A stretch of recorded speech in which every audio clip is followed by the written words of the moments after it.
Hej, cześć, tu Mateusz z MatMax. Ja witam Was ciepło i zapraszam na czytanie tygodniowe. Sprawdzimy tradycyjnie dla Was ogólną energię, co ma szansę do Was przyjść i odejść do przeszłości, jak Wy się przedstawiacie. Dalej będzie rada oraz informacja, czego raczej nie robić i czego unikać w tym tygodniu. Na moim kanale pojawiły się już czytania na czerwiec, tutaj je gdzieś na górze podlinkuję, ale w opisie pod filmem i w komentarzu z czasówką również je znajdziecie, więc zachęcam. Pamiętajcie jednak, że te czytania są bardzo ogólne i tutaj nie będzie wszystko z Wami rezonować, więc bierzcie do siebie tylko i wyłącznie to, co Wam odpowiada, a całą resztą się nie przejmujcie. Ewentualnie zachęcam Was do sprawdzania czytań dla swoich znaków ascendentalnych. I to nieważne, czy w czytaniach miesięcznych, czy tygodniowych, czy jakichkolwiek innych. Przejdźmy do czytania i zaczniemy od znaku bliźniąt. Witam Was ciepło i wszystkiego dobrego dla osób, które obchodzą urodziny. Sprawdźmy, jaka będzie dla Was ogólna energia na ten czas.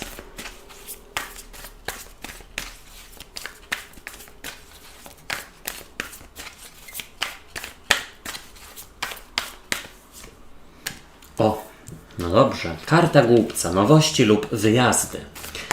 Co do Was przychodzi, co się pojawia? Albo kto?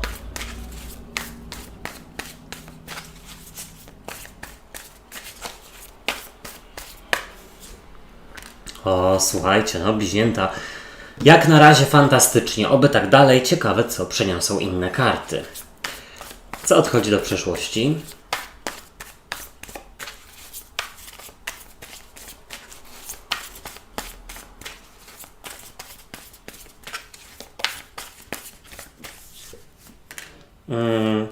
Jakaś ciężka praca, mam wrażenie.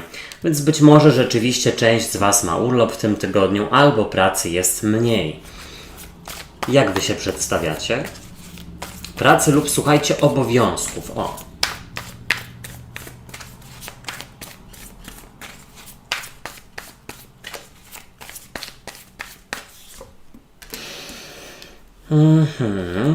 Tutaj pojawiła się trójka i czwórka kielichów. Nie wiem za bardzo, o co chodzi z czwórką, ale to, słuchajcie, może być ktoś powracający, albo nawet nie powracający, bo już tak za bardzo, nie przesadzajmy. Ktoś z przeszłości, kto pojawi się gdzieś w Waszym otoczeniu, no nie wiem, być może gdzieś w gronie znajomych, bliskich. Jaka będzie dla Was rada? I wiecie co? Ta osoba może być trochę zazdrosna, że Wam się układa, albo w ogóle niby tam życzy Wam wszystkiego dobrego, a tak naprawdę trochę cierpi, że no właśnie Wam się układa, a jej lub jemu nie.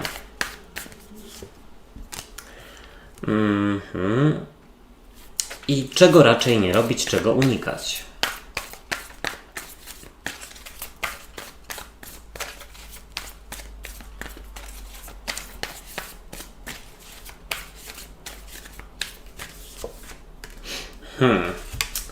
No, ciekawe rzeczy tutaj się wydarzyły.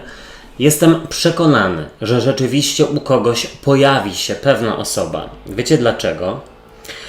W ogóle bardzo pogodne karty, to od razu Wam powiem. Za wyjątkiem tej z przełożenia, bo jest to karta księżyca. No, nie mówię, że jest niepogodna, tylko że no księżyc, noc, wiadomo. Ale słuchajcie, ta piękna makowa panienka mogłaby mówić o czymś ukrytym, nieodkrytym, nieznanym, o jakiejś niewiedzy i mam wrażenie, że rzeczywiście w tym tygodniu coś takiego wypłynie, że tak powiem. Ktoś tam się pojawi w Waszym otoczeniu. Ewentualnie w ogóle karta księżyca mogłaby tutaj sugerować jakąś przemianę, no bo księżyc ma różne fazy, więc gdzieś mam wrażenie, że czeka Was taka wewnętrzna przemiana, być może w ogóle nabranie sił i energii. Tutaj mam wrażenie, że w ogóle uciekacie troszeczkę od codzienności, na zasadzie pracy, nauki, czy tam innych obowiązków. Być może właśnie dlatego, że jest więcej czasu na odpoczynek. Zobaczcie, tutaj w ogólnej energii jest dla Was karta głupca, czyli karta zaczynania od zera, bo głupiec to jest właśnie zerówka w wielkich arkanach. Ale głupiec w ogóle dosłownie sugeruje nowy etap w Waszym życiu, który może być związany, no na przykład po prostu z odpoczynkiem, z wyjazdem, z tym, że gdzieś planujecie sobie rzeczywiście jakiś relaks w najbliższym czasie, no bo umówmy się, no nie chodzi tutaj o to, że wszyscy w tym tygodniu zaczynają nowe życie. Karta głupca sugeruje, że gdzieś tutaj resetujecie swoją głowę, no i bardzo dobrze. Raczej głupiec jest radosny, ale słuchajcie, głupiec to może być ktoś niepoważny, kto pojawi się w tym tygodniu. I niepoważny w tym sensie, że no, nie radzi sobie tak dobrze, jakby się mogło wydawać, albo w ogóle osoba, która no, gdzieś tutaj namąciła w przeszłości. I teraz zobaczcie. Przychodzi do Was karta Trójki Kielichów. Piękna karta, która sugeruje radość, zadowolenie i świętowanie. No super. Tutaj są 3 syreny, które świetnie czują się w swoim towarzystwie. I teraz tak. Być może będzie to świętować w tym tygodniu jasne. Może to być związane z nowym początkiem. Na przykład dostaniecie odpowiedź a propos rozmowy kwalifikacyjnej w tym tygodniu, czy jakiejś tam innej sprawy. No i słuchajcie, to najprawdopodobniej będzie na Waszą korzyść, więc dlatego to świętowanie. Ale Trójka Kielichów w ogóle sugeruje, że gdzieś tutaj z najbliższymi spędzacie w tym tygodniu dużo czasu i no gdzieś możecie się razem wyluzować. Nie wiem czemu, ale wydaje mi się, że ta Trójka Kielichów to też mogłaby być jakaś propozycja i może nawet słuchajcie na tej zasadzie, że ktoś po długim czasie pojawia się w Waszym otoczeniu i no takie robi podchody, żeby gdzieś wróciła Wasza znajomość. Nie mówię o jakiejś głębszej relacji, na razie znajomość. Wybaczcie. Tutaj zobaczcie, do przeszłości odchodzi karta Trójki Monet. A Trójka Monet to karta, która sugeruje solidne fundamenty i gdzieś ciężką pracę, żeby, no powiedziałbym, gdzieś te właśnie fundamenty sobie tutaj wyrzeźbić. I no, dla mnie jest to informacja, a właściwie dla Was, że raczej tej pracy, tych obowiązków może być w tym tygodniu najzwyczajniej w świecie troszeczkę mniej i wydaje mi się, że to całkiem dobrze. No, kto by nie chciał, ale wiecie co, Trójka Monet odchodząca do przeszłości to też może być informacja, zwłaszcza z Trójką Kielichów, że nie ma tutaj jakiegoś nowego początku z osobą niepoważną typu głupiec, która pojawia się gdzieś w tym tygodniu. No tak, też wiecie co dlaczego? Dlatego, że no wy macie na tyle teraz gdzieś spokojnie w głowie i w życiu, że nie potrzebujecie jakichś to tutaj głupców czy głupczyni. O. I teraz tak, słuchajcie, wy przedstawiacie się jako 4 kielichów i bardzo lubię 4 kielichów w tej talii, bo ona, słuchajcie, sugeruje tutaj przede wszystkim, że ktoś myśli o sobie w najwyższych kategoriach, że nie potrzebuje tutaj niczego z zewnątrz, żeby czuć się lepiej, tylko po prostu, no zobaczcie, tutaj są takie skarby ułożone na tym blacie, na kamieniu czy coś tam, na tej zasadzie, że wy macie poczucie, że już macie swój skarb i tak naprawdę, przynajmniej w tym tygodniu, nie potrzebujecie niczego więcej, najpewniej, to znaczy już na pewno, nie osób, które gdzieś tam, no wiecie, chcą powrócić do waszego życia. Jeszcze bym powiedział, że 4 kielichów to jest konieczność przyjrzenia się jakiejś propozycji. Ta propozycja może być a propos wyjazdu, przeprowadzki. Tak bym powiedział. W ogóle to tak patrzę na te karty i w tej talii kielichy to syreny. No, trzeba się chyba wybrać na nową wersję Małej Syrenki. Jeszcze nie widziałem. Do kina. No tak, 4 kielichów też sugeruje, że gdzieś tutaj nie dacie się szybko zbałamucić, tylko no, wy potrzebujecie gdzieś tutaj pamiętać o swojej przestrzeni i o swoich potrzebach, nie tylko o potrzebach innych. Zobaczcie, w Radzie jest karta 10 buław, czyli karta no, ciężkiej pracy albo syzyfowej pracy, tak bym zasugerował. Relacja z osobą powracającą, taką, która się pojawia, no nie będzie niczym innym jak powtórką z przeszłości, więc zastanówcie się, czy w ogóle tego chcecie. 10 buław też sugeruje, żeby się nie przemęczać w tym tygodniu, zadbać o spokój i relaks. No, ma być po prostu miło i tutaj jeszcze powiedziałbym, żeby w Radzie jest, żeby gdzieś postarać się o wyjazd, o przeniesienie. Nie wiem, słuchajcie, piszcie, czy z wami to rezonuje. Czego nie robić, czego unikać i jest to 2 buław.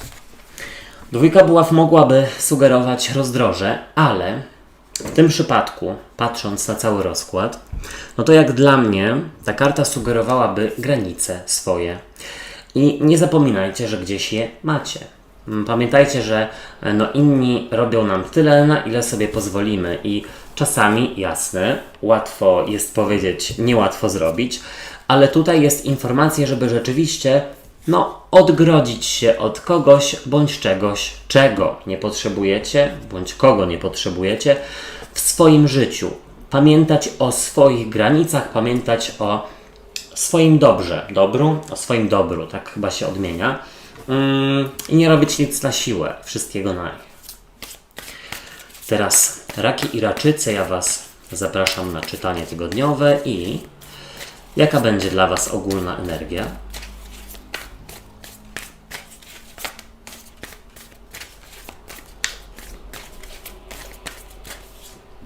O, dobrze. Ogniście. Co do Was przychodzi, co się pojawia?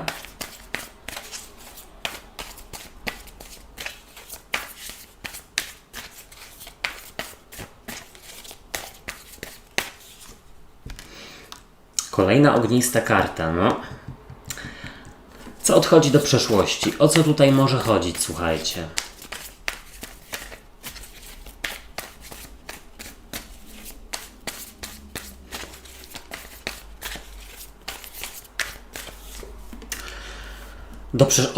Słuchajcie, ciekawe, bo coś może wyjść na jaw, ale może też ktoś przestaje ukrywać jakiś żal, swoje uczucia, emocje i tutaj może być pewien wybuch.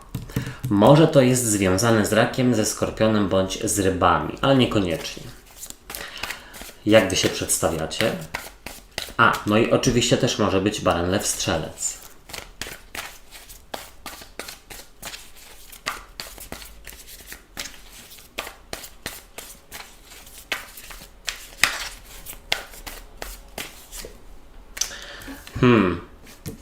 Dziwaczna rzecz. Słuchajcie, w ogóle to przed nagrywaniem wylał mi się sok na wszystko dosłownie i mam go jeszcze na kilku kartach. Po prostu tak się wkurzyłem, że szok. Rada dla Was.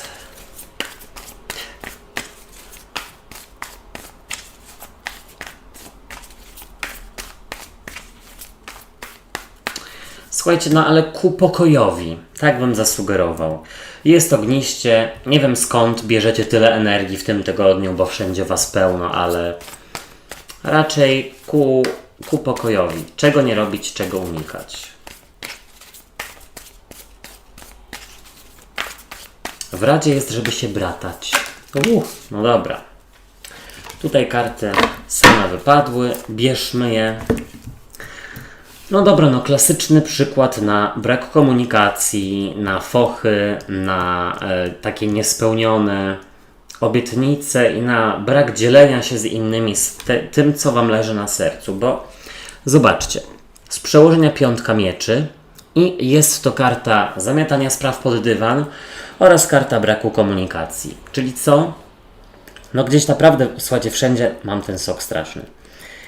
I słuchajcie, dosłownie ta karta sugeruje, że w przeszłym tygodniu najprawdopodobniej coś tutaj się nawarstwiało.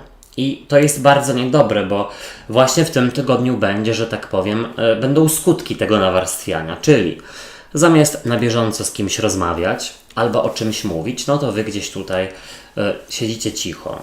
I w tym tygodniu być może będzie wybuch.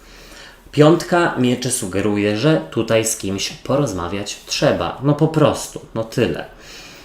Ewentualnie to może być podczepienie do braku energii z poprzedniego tygodnia. Ale, zobaczcie, w tym tygodniu w ogólnej energii jest dla Was płonący i kwitnący as buław. Piękna karta, pełna wigoru, pełna życia, pełna takiej, słuchajcie, motywacji. W ogóle mam wrażenie, że w tym tygodniu dużo się dzieje, wszędzie Was pełno, słuchajcie, jak ryby w wodzie, że tak powiem. Ale ta karta, ewentualnie w negatywie, mogłaby sugerować o jakiejś wybuchowości. Wybuchowości, która może być związana z tym, że po prostu gdzieś tam miarka się przebrała. Czy miarka się może przebierać? że miarka się gdzieś tam przebrała i no, będzie konfrontacja. Ale ku lepszemu, tak jak już mówiłem. Raczej tydzień pełen życia, wigoru, energii, super. Ale co do Was przychodzi i zobaczcie, jest to karta piątki buław z kolei. No i piątka buław i piątka mieczy. I właśnie, od piątki mieczy do piątki buław to właśnie tak jest. Od braku rozmowy do konfliktu, bo piątka buław to karta rywalizacji i konfliktu. Więc mam wrażenie, że gdzieś w tym tygodniu no, czeka Was ważna rozmowa z osobą, z którą był foch, było coś niewyjaśnione, być może z osobą dosyć buńczuczną. Tu w ogóle powiedziałbym, że robota pali Wam się w rękach i nawet jeśli raki macie wolne, no to jakieś tam inne już sobie zadania wymyślacie, czy tam praca w ogródku, czy tam, nie wiem, w domu, czy cokolwiek. Dużo wigoru i powiedziałbym tak, uważajcie no, na osoby, z którymi macie coś tam na pieńku, bo może być wybuch, ale no tutaj raczej jest informacja, że wypadałoby gdzieś tam oczyścić sytuację. No i tutaj zobaczcie, do przeszłości odchodzi karta księżyca, czyli makowa panienka i ta karta mogłaby sugerować, że coś ukrytego, coś niejasnego, coś no takiego, słuchajcie, odkładanego na później, rzeczywiście w tym tygodniu będzie miało ujście. Mam wrażenie, że o czymś się możecie dowiedzieć lub w ogóle skonfrontować z osobą, z którą ostatnio tych konfrontacji w ogóle nie było. Jedno w jeden kąt, drugi w drugie, nie ma kontaktu. Wiecie, o co chodzi. Karta księżyca sugeruje, że tutaj następuje otwarcie, w sensie karta księżyca odchodząca do przeszłości. Otwarcie tutaj jest jakieś i wydaje mi się, że raczej bardzo dobrze, bo księżyc też mówi o transformacji, no bo słuchajcie, księżyc ma swoje różne fazy, prawda? Tak samo jak i my. Słuchajcie, Wy przedstawiacie się jako dziesiątka kielichów. Piękna karta, karta kokoszenia. Karta, która przedstawia dwie zakochane w sobie syreny, które spędzają ze sobą miło i romantycznie czas.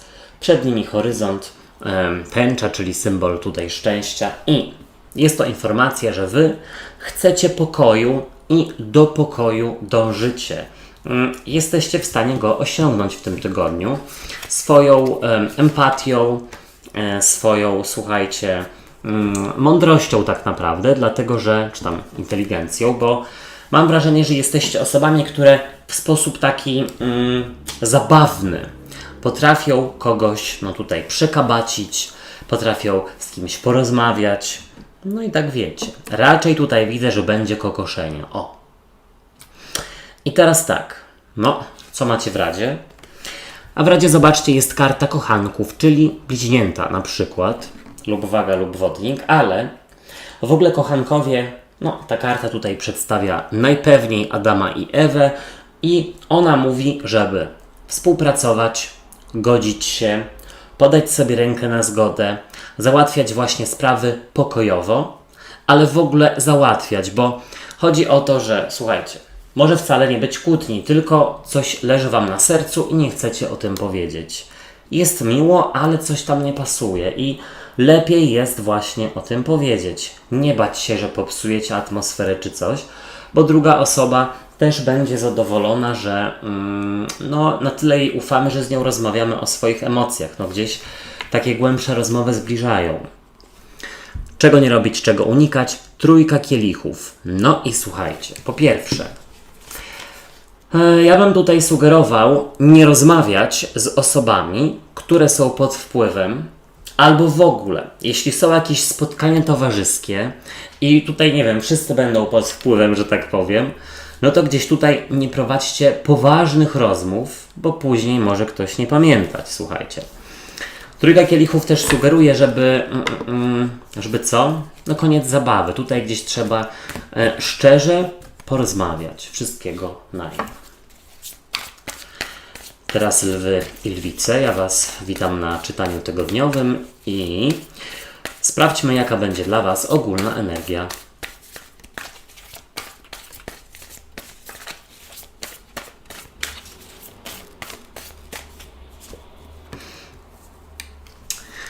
Co do Was przychodzi, co się pojawia, albo kto?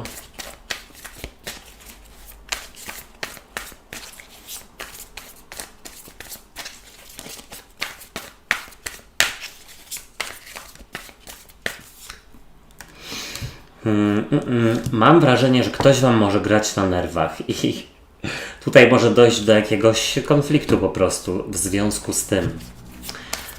Co odchodzi do przeszłości? Jeszcze nie wiem, z kim to granie na nerwach mogłoby tutaj się odbywać.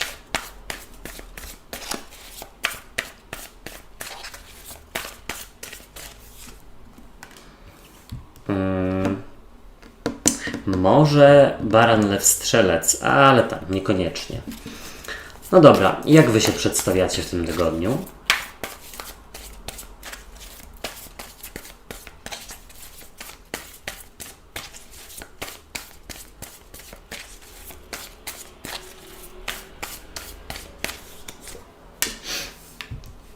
No, jesteście osobami bardzo emocjonalnymi, takimi skłonnymi do wybuchów nawet. Ale też chcących raczej pokoju. Tutaj nie widzę, że bardzo się konfliktujecie. Jaka będzie dla Was rada?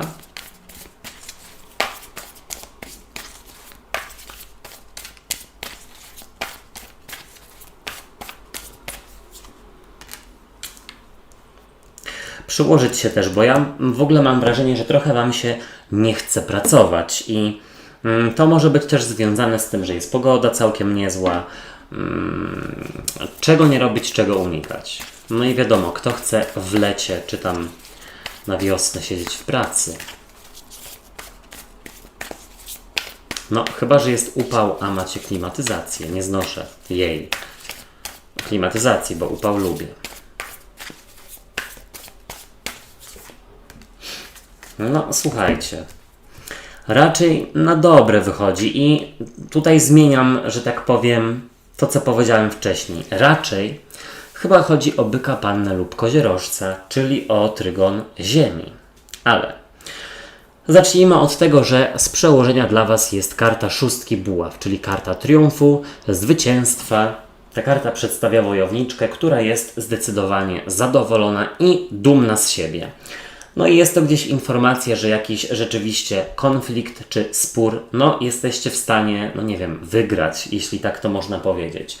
No ewidentnie coś na Waszą korzyść. Tutaj triumfujecie, więc wypadałoby się w tym tygodniu gdzieś rzeczywiście skonfrontować, z kimś negocjować, rozmawiać, prosić, o, tak bym powiedział. Raczej tutaj jest na plus. Szóstka buław, no sugeruje, że też na coś nie możecie się doczekać, czy tam czegoś nie możecie się doczekać. Tutaj zobaczcie, w ogólnej energii jest dla Was piątka buław, a piątka buław to jest właśnie karta sugerująca rywalizację lub konflikt, albo w ogóle konieczność głębszych rozmów, być może ze współpracownikami, słuchajcie, czy tam z najbliższymi. Dlatego, że mam wrażenie, że ktoś może też za bardzo chce się Wami w cudzysłowie wysługiwać na tej zasadzie. Jakby ktoś nie był do końca samodzielny lub samodzielna i po prostu Was to irytuje. No tutaj mam wrażenie, że lwy są bardzo takie honorowe, że tak powiem, ale w Radzie też jest coś takiego. W ogóle mam wrażenie, że tydzień będzie raczej szybki, ognisty, ale Wam trochę się nie chce pracować. O, aby do weekendu, aby do wolnego i tak dalej, i tak dalej. Zobaczcie, przychodzi do Was karta dwójki monet, czyli karta żonglera. Karta żonglera, która no, gdzieś sugeruje, że rzeczywiście ktoś Wam może grać na tych emocjach i Was wkurzać, ale no, żongler raczej pokazuje Was jako osoby, które umieją tak gdzieś tutaj zakręcić i tak rozłożyć swoje obowiązki, no, że tutaj trochę popracują, trochę odpoczną i gdzieś w ogólnym rozrachunku będzie na Wasze. Czyli gdzieś tutaj lwy za bardzo się nie przepracowują i po prostu umieją, że tak powiem, zachachmęcić. I bardzo dobrze, słuchajcie, no każdy by tak chciał, myślę, umieć. Dwójka monet, balans idealny pomiędzy pracą a odpoczynkiem. Gdzie Wy tam pracujecie, lwy? I teraz tak, do przeszłości odchodzi karta słońca, A karta Słońca, patrząc na ten rozkład, mogłaby mówić o takiej dziecięcej nieporadności albo czyichś skłonnościach do nadmiernego proszenia rzeczywiście o pomoc, Was na przykład. Karta Słońca może też pokazywać osobę niepoważną, która ma może dwie lewe ręce albo udaje tak. I ta karta, jako że odchodzi do przeszłości, to wydaje mi się, że no, gdzieś będzie z Waszej strony konfrontacja z wyżej wspomnianymi. Ewentualnie ta karta Słońca może gdzieś sugerować, bo tu jest dziecko narysowane, że ktoś z Was może tęsknić za dziećmi, może za rodzicami, jeśli Wy jesteście dziećmi, ale na pewno wszyscy jesteśmy przecież czyimiś dziećmi. Być może właśnie tego się nie możecie doczekać, spotkania z rodziną, czy tam z dziećmi, czy z rodzicami. Zobaczcie, Wy przedstawiacie się jako karta Asa Kielichów, a As Kielichów to niewątpliwie bardzo emocjonalna karta, która pokazuje Was jako osoby, że tak powiem, nawet nabuzowane. Nabuzowane, które może czasami ponieść tutaj rzeczywiście język, więc zastanawiać się nad tym, co mówicie, zwłaszcza jeśli tutaj trzeba kogoś upomnieć, wiecie, z humorem, tak bym powiedział, i naokoło. Natomiast As Kielichów w ogóle sugerowałby, że macie w głowie rzeczy przyjemne i miłe. I najprawdopodobniej właśnie te urlopy, wyjazdy lub czas wolny. Komuś się chce bawić, ale nie to, że bawić, może odpoczywać. To w zależności od tego, jak się lubimy bawić. I teraz tak, zobaczcie, w Radzie jest dla Was karta siły, karta mocy, która przedstawia lwa właściwie i jest to karta odpowiadająca Waszemu znakowi, czy tam znaku. Ewentualnie baranowi, lwu bądź strzelcowi. Baran, lew lub strzelec. Trygon ognia. Czyli co? Być sobą, działać w zgodzie ze sobą, nie podkładać się innym i nie pozwolić, żeby ktoś nadmiernie eksploatował tutaj Wasz czas, czy tam Wasze umiejętności. Ta karta siły i mocy niewątpliwie mówi o tym, żeby działać honorowo, żeby tutaj dociekać swoich praw. Tak bym powiedział. I żeby się rzeczywiście nie przemęczać w tym tygodniu. Ale to chyba Wy wiecie, że nie trzeba. Czego nie robić, czego unikać. I tutaj tej informacji, czego nie robić, jest karta kapłana, czy tam arcykapłana, czy papieża, jak zwał, tak zwał. I jest to karta byka, ewentualnie panny lub koziorożca, albo osoby, która tutaj myśli, że jest autorytetem, która lubi sobie tutaj rządzić, rozkazywać, albo udawać taką nieporadną, że jej to trzeba pomóc.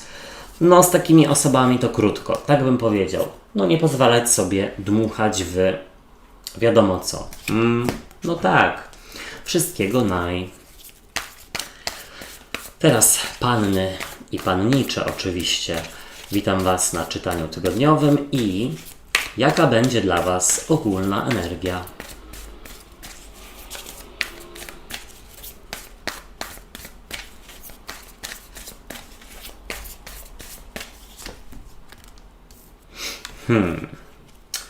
Jakiś mur tutaj jest pomiędzy Wami a kimś najprawdopodobniej. Co do Was przychodzi? Albo ktoś jest uziemiony lub uziemiona.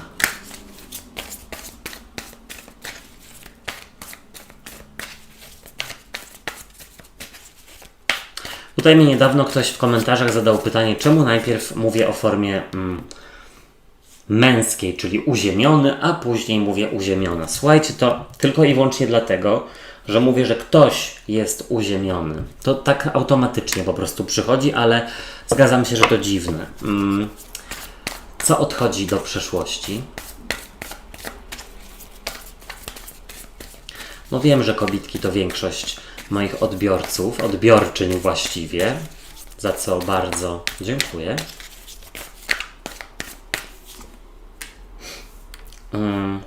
Coż tu się dzieje dziwnego? Jak Wy się przedstawiacie?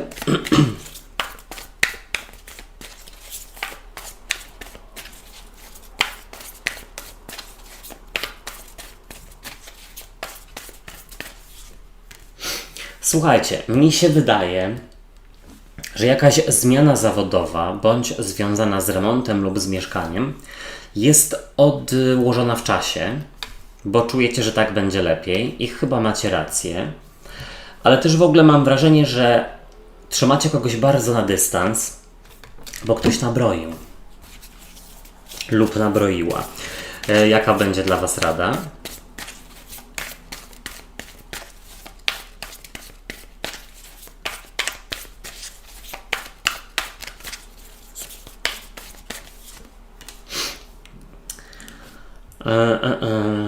No dobrze, i czego raczej nie robić, czego unikać? Sprawdzajcie czytanie na czerwiec, bo tam może być rozwinięcie tego a propos sprawy zawodowej, spraw zawodowych czy tam miłosnych.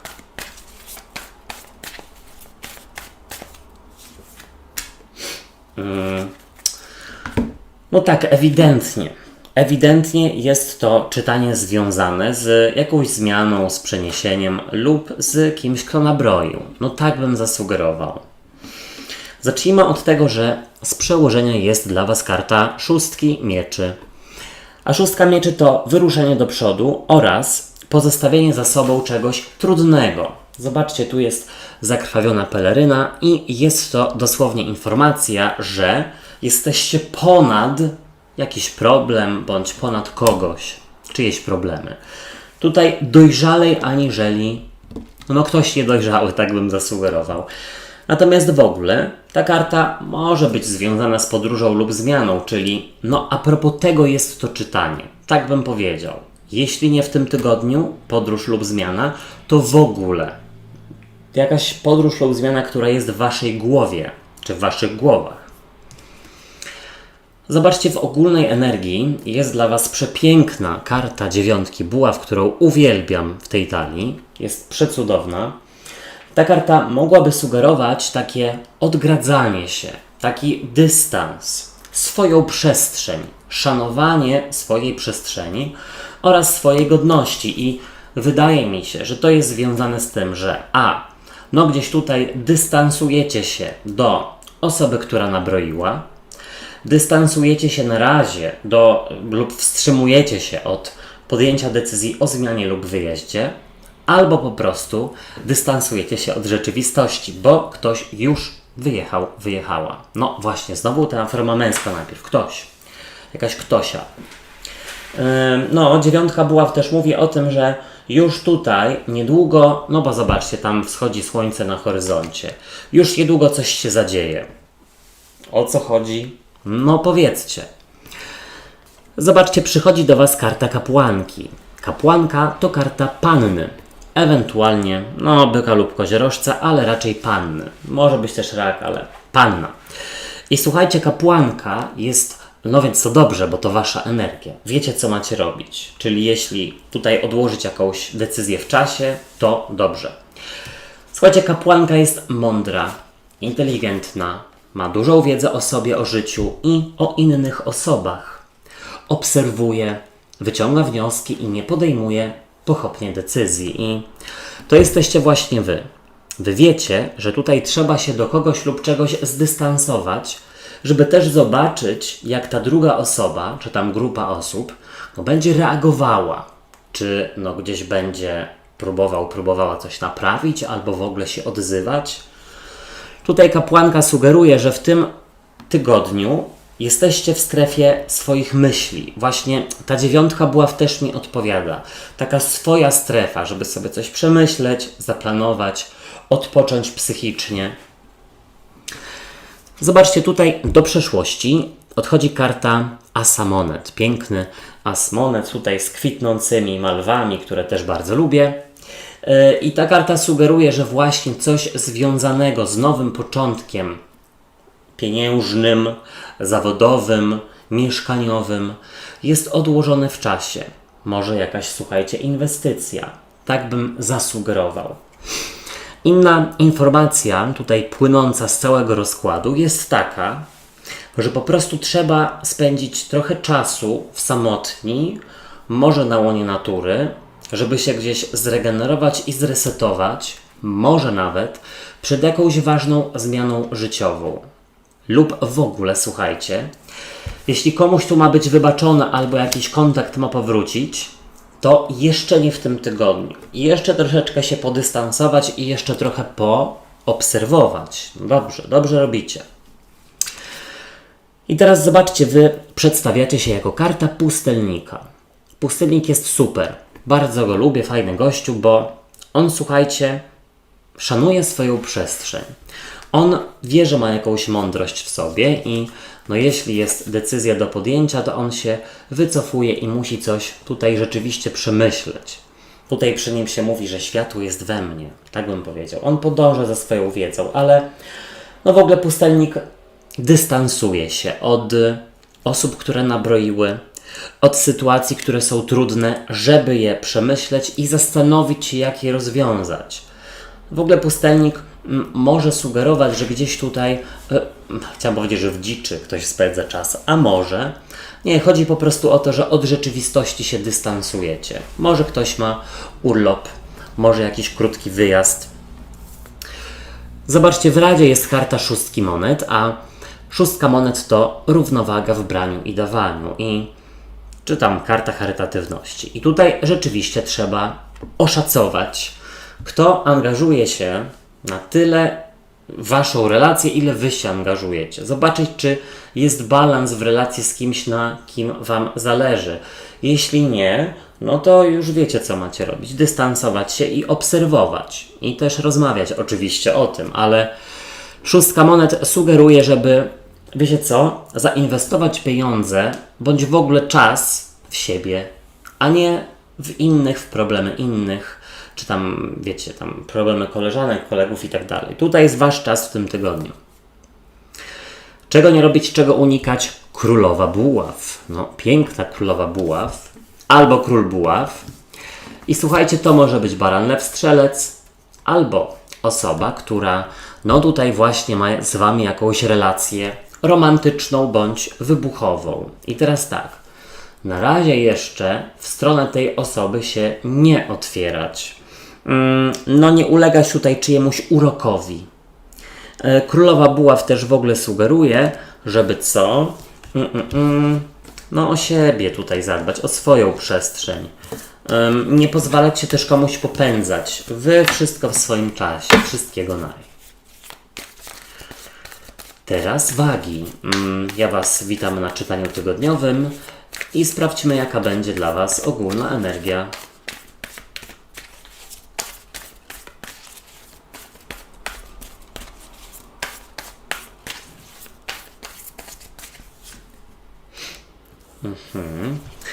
Być może wagi mają zagwozdkę, jest jakieś rozdroże. Co do was przychodzi, co się pojawia.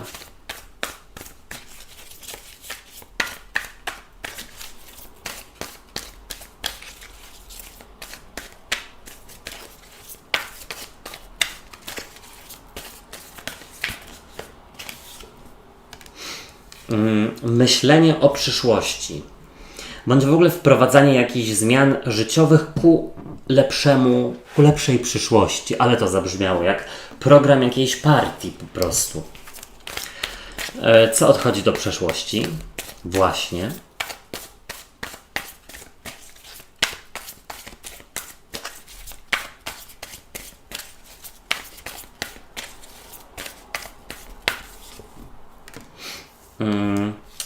No ktoś może mieć problem z podjęciem decyzji, albo jest niemoc w jakiejś sprawie, ale to zaraz, może jakoś to nam się rozwikła. Jak wy się przedstawiacie?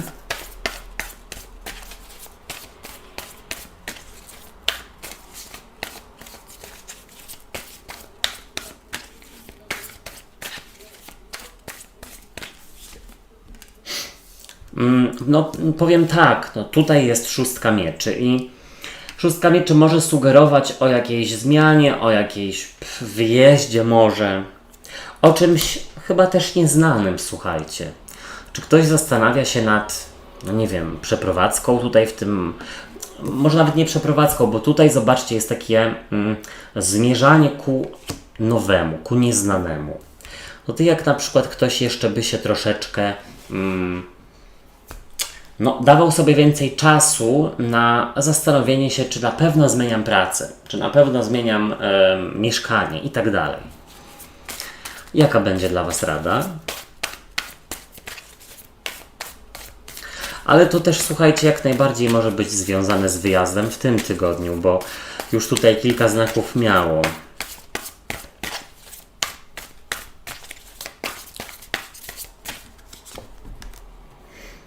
Zastanowić się, nie podejmować zbyt pochopnie decyzji, sprawdzić wszystkie możliwości. Chciałem powiedzieć, sprawdzić wszystkie możliwe szanse, ale to nie ma sensu. Sprawdzić wszystkie możliwości. Czego nie robić, czego unikać.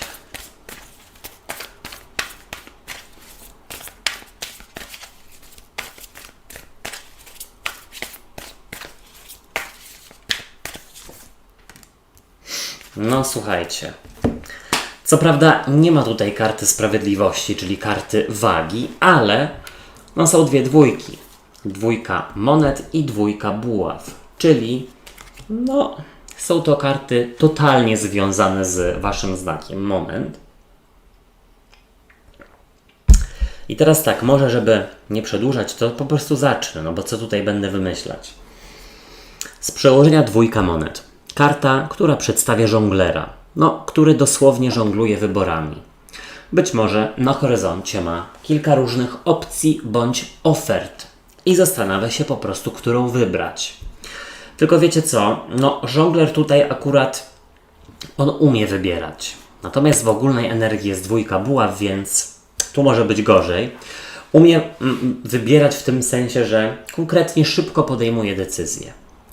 Ale ta karta w ogóle sugeruje, że będzie to spokojny tydzień, po prostu. Tutaj może za dużo się nie zadziać i dzięki temu też macie więcej czasu na to, żeby skupić się na podjęciu jakiejś decyzji. Zobaczcie, w ogólnej energii jest właśnie karta dwójki buław, czyli karta bycia na rozdrożu. Karta, która sugeruje, że w ogóle słuchajcie, ta karta wygląda jak Beyoncé. Nie wiem, czy to widzicie, ta kobietka, która jest na niej. Właśnie to zauważyłem. Naprawdę, jest identyczna.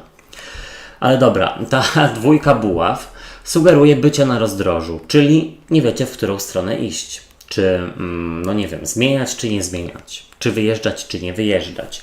Jest zagwozdka. Jedna rzecz.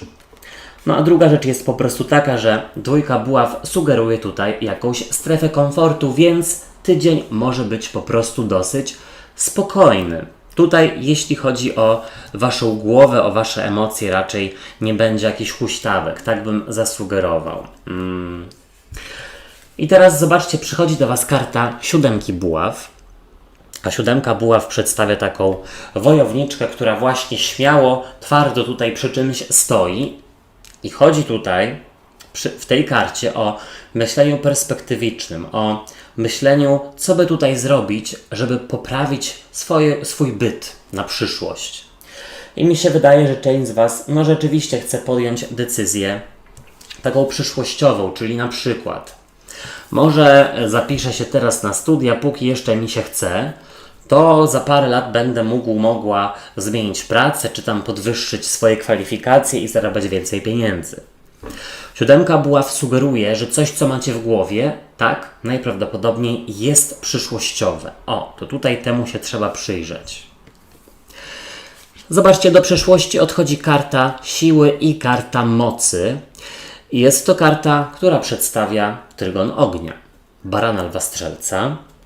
Ale wcale nie chcę Wam tutaj powiedzieć, że nie macie siły, mocy i energii w tym tygodniu. Raczej gdzieś wychodzi na to, że umiejętnie jak ten żongler, tą swoją energią i mocą żonglujecie. Umiecie ją tak spożytkować i wykorzystać, żeby mieć jej na jak dłużej. Tak jakby tryb oszczędzania baterii. Co nie znaczy, że tutaj obowiązków będzie mało. Karta siły i karta mocy, która odchodzi do przeszłości, sugeruje, że robicie wszystko powoli, w swoim tempie i nie pozwalacie się popędzać, przyspieszać. Zwłaszcza jeśli chodzi o zmiany ważne życiowe. Zobaczcie, Wy przedstawiacie się jako szóstka mieczy, a szóstka mieczy właśnie sugeruje wyruszenie do przodu, może jakiś wyjazd. No nie wiem, słuchajcie, może tutaj w tym tygodniu macie wyjazdy i dlatego jest strefa komfortu i dystans do rzeczywistości, bo sobie odpoczywacie. Ale szóstka mieczy w ogóle, zobaczcie, no pokazuje tutaj kogoś, kto wyrusza w nieznane i zostawia za sobą zakrwawioną pelerynę, czyli coś trudnego lub coś dokonanego. Więc gdzieś pewien etap się po prostu kończy i wypadałoby ruszyć do przodu. Czy praca, czy miejsce zamieszkania, czy no nie wiem, jakieś inne swoje przyzwyczajenia. Już nie mówię tutaj o, no nie wiem, kolorach ścian czy ubrań. Nie wiem, czemu mi to przyszło do głowy. Zobaczcie, w Radzie jest dla Was karta 4 kielichów. No a 4 kielichów właśnie sugeruje tutaj takie zastanawianie się, kontemplację, przemyślenia i w ogóle sugeruje, że jest coś na horyzoncie, czemu wypadałoby zaufać i czemuś sobie się przyjrzeć, dosłownie. Czyli jeśli jest rzeczywiście jakiś pomysł w Waszej głowie, to a propos zmiany, to najprawdopodobniej trzeba iść tym tropem. 4 kielichów sugeruje, żeby nie ignorować czegoś, co jest na horyzoncie, a może zadziałać przyszłościowo, w sensie, że przyszłość będzie lepsza. Ale zamotałem. Napiszcie, czy z Wami to rezonuje. W ogóle to w czytaniach na czerwiec jest o pracy, o miłości, więc może tam coś będzie dodatkowego.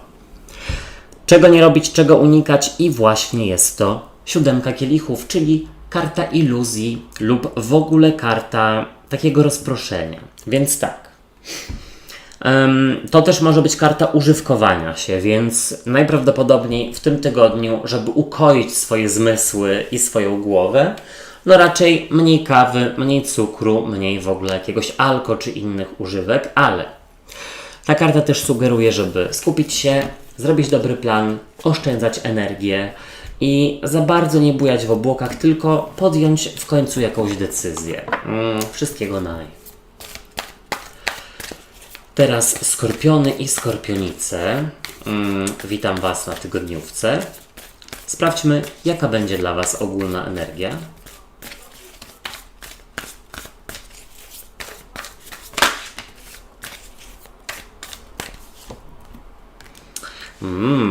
Moja ulubiona karta. Piszcie w komentarzach, jaka to jest. Jestem przekonany, że większość z Was wie, bo często o tym mówię. Co do Was przychodzi?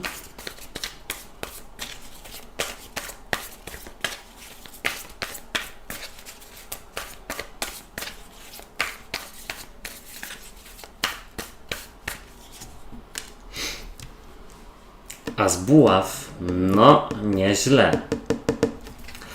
Skorpiony, co odchodzi do przeszłości?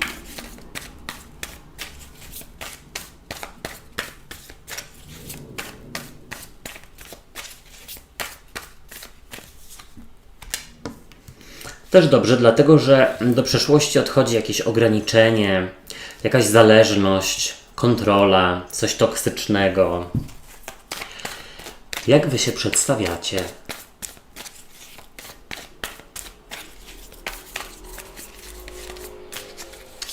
Kto słyszał motocykl? Chyba coś naprawdę do Was jedzie. Albo ktoś.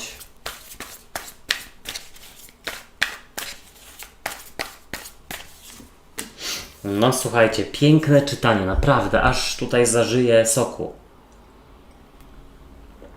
Naprawdę, macie 2 asy oraz kartę gwiazdy. Rada dla Was. I kolejny motocykl był.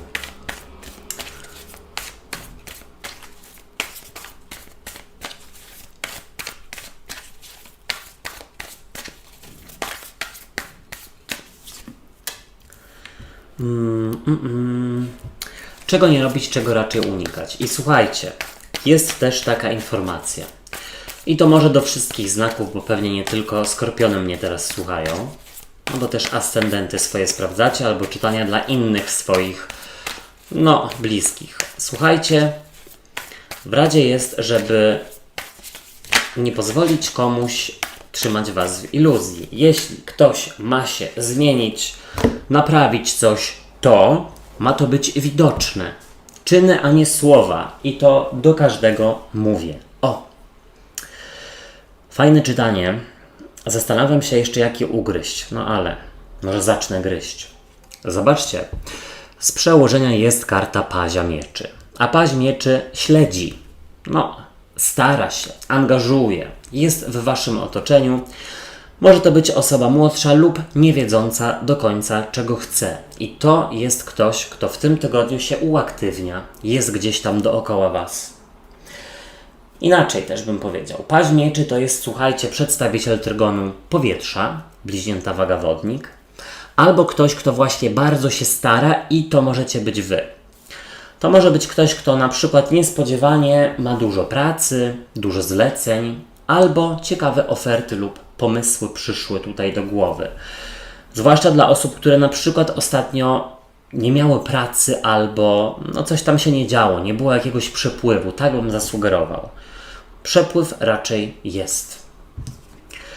Zobaczcie, w ogólnej energii jest ulubiona moja karta gwiazdy, przepiękna, cudowna, nie tylko jeśli chodzi o walory estetyczne, ale też o znaczenie, bo ta karta mówi o pozytywnej energii, o nadziei, o tym, że coś tam nad wami czuwa i pozwala wam rozwijać się w dobrym kierunku.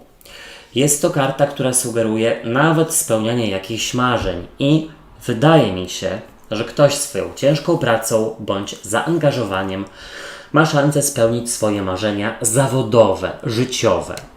No ale takie marzenia, słuchajcie, nie to, że wyrosną mi skrzydła, tylko no, marzenia, aby coś osiągnąć, coś zbudować i tak dalej, i tak dalej. No tak bym zasugerował. Inna rzecz jest taka, że karta gwiazdy sugeruje, że jest tutaj iluzja w relacji z pewną osobą, która nie umie się określić, daje sprzeczne sygnały lub nie wie, czego chce.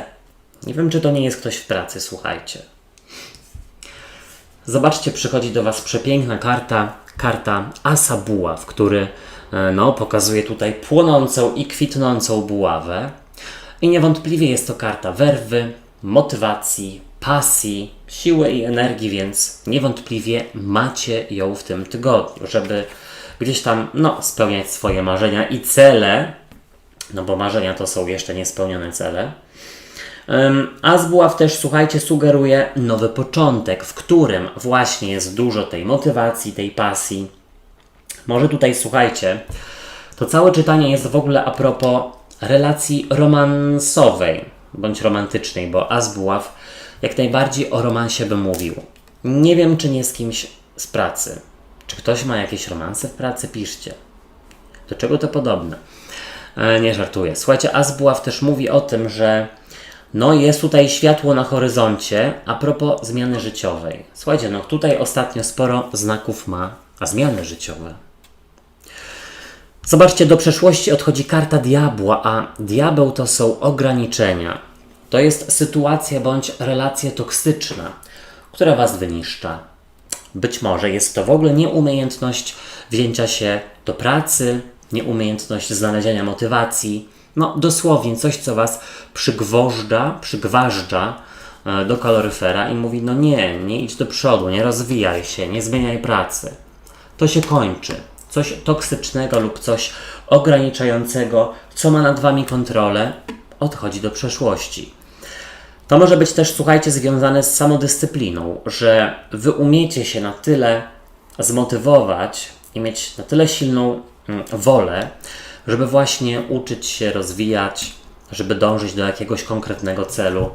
I czy to jest właśnie, sylwetka, sport, ruszanie się, niechcąco miałem powiedzieć coś innego, czy tam dieta, czy cokolwiek, czy kariera zawodowa, macie do tego siłę i nic was nie ogranicza. Jest to naturalne, organiczne ta siła. Zobaczcie, wy przedstawiacie się jako karta Asa Monet i to jest fantastyczne, bo macie tutaj dwa asy, buław i monet.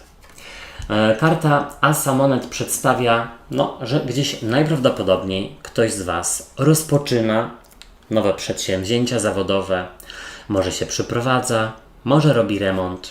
Zmiany życiowe ku stabilizacji po prostu. To chyba coś podobnego wagi miało, więc sprawdźcie w razie czego czytanie, ale też czytanie na czerwiec, bo tam jest i o miłości, i o pracy, i ogólnie. As monet pokazuje Was jako osoby, które mają poukładane w głowie i wiedzą, co robią. Po prostu. Wiedzą, co robią. I tutaj też, mówiłem, że wcześniej jest dużo motywacji, werwy i tak dalej, ale to nie jest związane z jakimś rozedrganiem i znerwówką. Nie. As monet to balansuje. Zobaczcie, w Radzie jest dla Was karta 7 kielichów i ta karta mogłaby sugerować używkowanie się, czyli gdzieś tutaj nadmierna ilość kawy, słodyczy czy tam innych środków niedobrze wpłynie, zwłaszcza na podejmowanie decyzji o zmianach życiowych. Karta 7 kielichów sugeruje, żeby tutaj, słuchajcie, nie było iluzji, zwłaszcza z osobą, która trzyma Was w niepewności, która nie wie, czego chce, przez którą Wy nie wiecie, na czym stoicie. Z czymś takim walczyć. Wy sobie i tak poradzicie bez tej osoby lub bez tej sytuacji. Niepotrzebna jest Wam taka klatka życiowa, bo tylko przed rozwojem Was stopuje. Czego nie robić, czego unikać i jest to karta wieży. Słuchajcie, powiem tak. Karta wieży w połączeniu z asem buław może sugerować, żeby uważać na kontuzje, dlatego że być może bez rozciągania tutaj jakieś hiper wielkie ćwiczenia sobie, wymyślacie, albo w ogóle macie tyle werwy i tyle motywacji, że momentami możecie zapominać o odpoczynku albo o zdrowym odżywianiu się, regularnym. Ewentualnie tu jest taka informacja, słuchajcie, nie wiem czemu, ale żeby zabezpieczać się podczas seksu po prostu, zwłaszcza z osobami, z którymi Was coś tam poniesie. Karta wieży sugeruje, żeby budować coś nowego, jeśli myślicie o zmianie. Wszystkiego na. Teraz strzelce, ja Was zapraszam na czytanie tygodniowe i sprawdźmy, jaka będzie dla Was ogólna energia.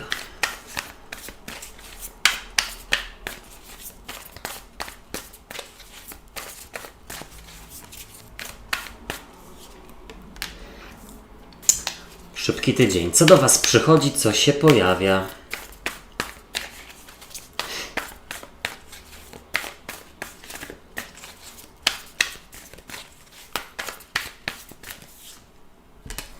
Być może wyjazd, podróż lub informacje a propos wyjazdu albo podróży. Co odchodzi do przeszłości?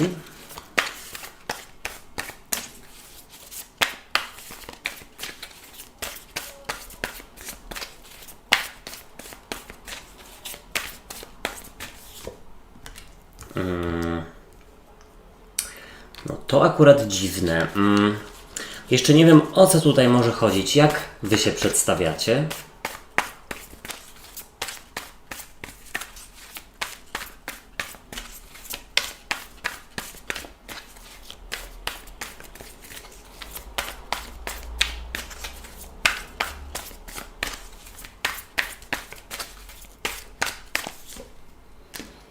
Jest jakaś iluzja lub rozmarzenie. Być może właśnie a propos, słuchajcie, tego wyjazdu, ale jeszcze nie wiem, o co chodzi. Trzeba chyba z kimś porozmawiać.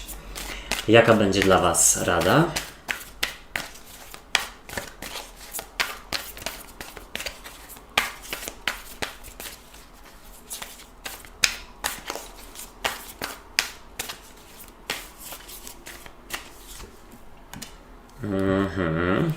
Zadbać o swoje, być sobą, w ogóle postarać się o to, wybaczcie, żeby coś, na czym Wam zależy, było wyjaśnione. Czego raczej nie robić, czego unikać.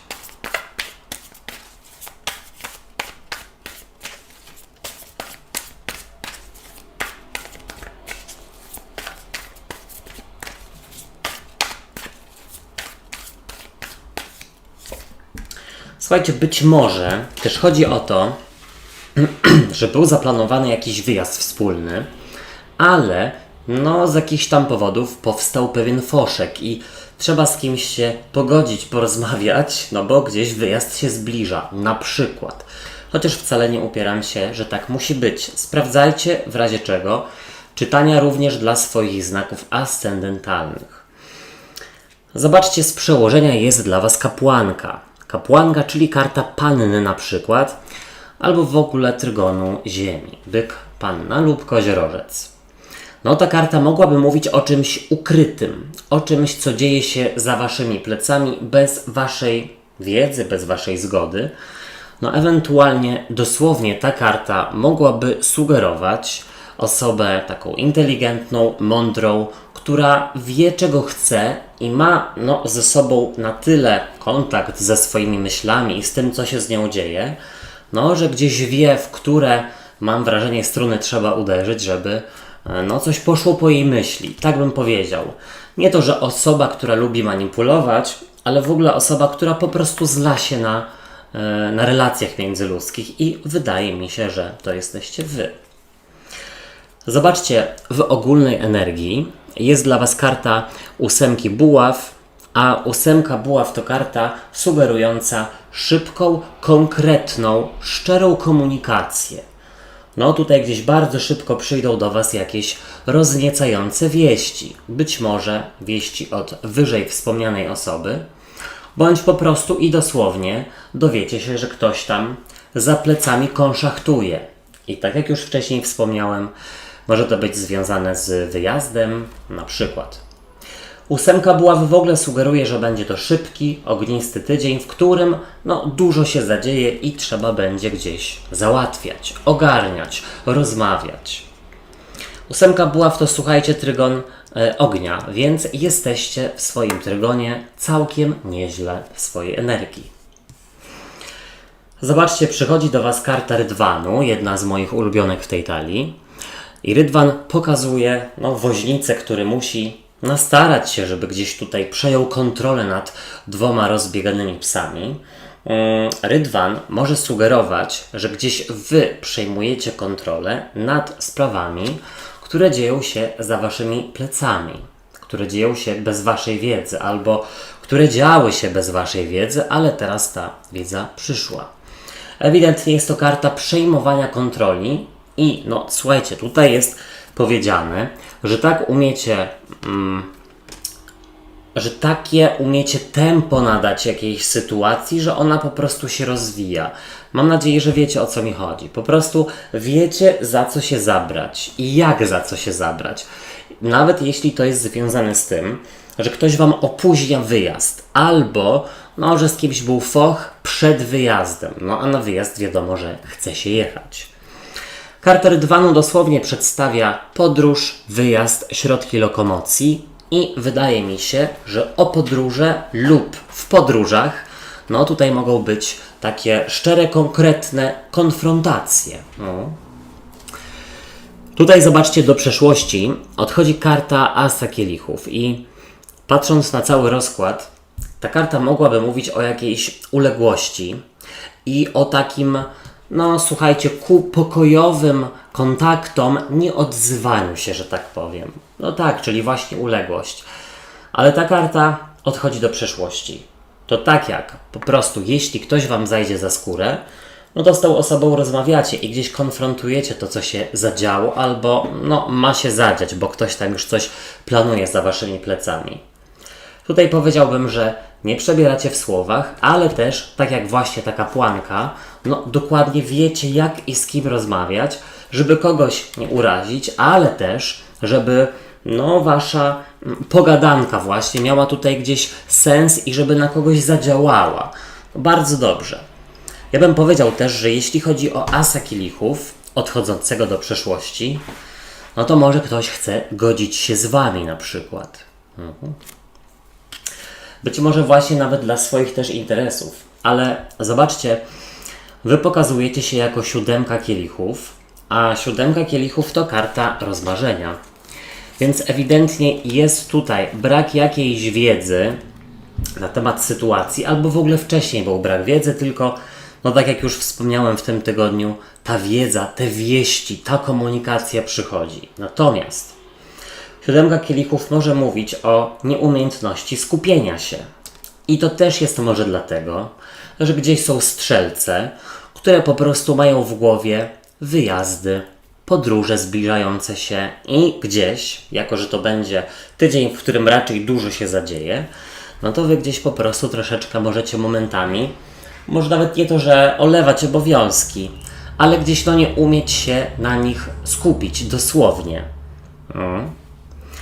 Zobaczcie, w Radzie jest dla was karta siły, karta mocy, która reprezentuje dosłownie trygon ognia.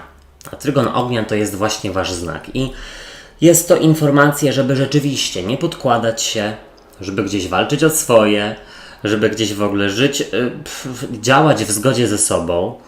Jeśli rzeczywiście ktoś opóźnia wam tutaj pewne wyjazdy bądź sprawy, no to trzeba wziąć sprawę w swoje ręce dosłownie. Ta karta mówi o honorze, o godności i tutaj trzeba o tym pamiętać. No i też, słuchajcie, skupić się, dosłownie. To już tak między słowami trochę próbowałem wcześniej przemycić, ale skupić się. Róbcie to, co do was należy. Im bardziej się skupicie, im bardziej będziecie w jakimś procesie, na przykład pracy lub nauki, tym szybciej przyjdzie ten upragniony wyjazd. Czego nie robić, czego unikać. I zobaczcie, jest to 9 monet, czyli karta sugerująca samowystarczalność. Powiedziałbym tak, no nie obawiać się przejmować sprawy w swoje ręce. Jeśli ktoś nie umie czegoś załatwić przez telefon, no to albo wy złapcie za słuchawkę, albo czy tam za telefon, albo po prostu gdzieś pojedźcie i z kimś porozmawiajcie twarzą w twarz.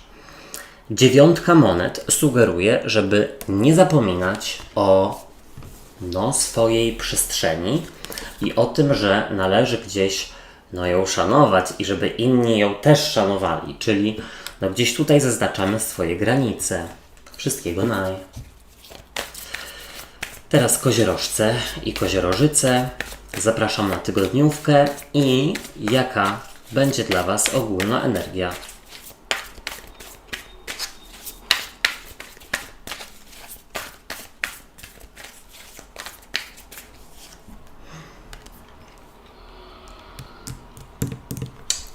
Może jest tęsknota za kimś, może, ale niekoniecznie. Co do was przychodzi, co się pojawia?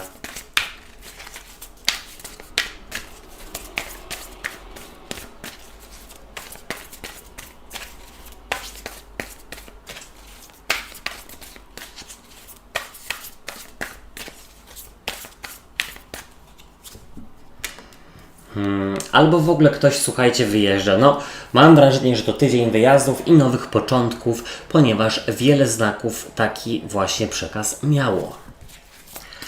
Co odchodzi do przeszłości?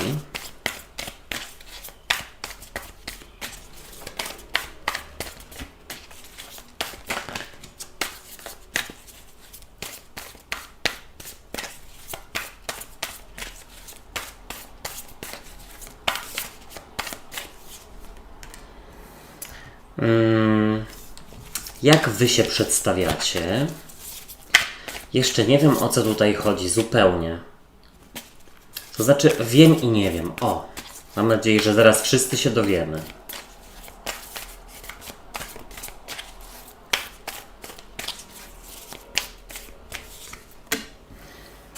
Karta Sprawiedliwości.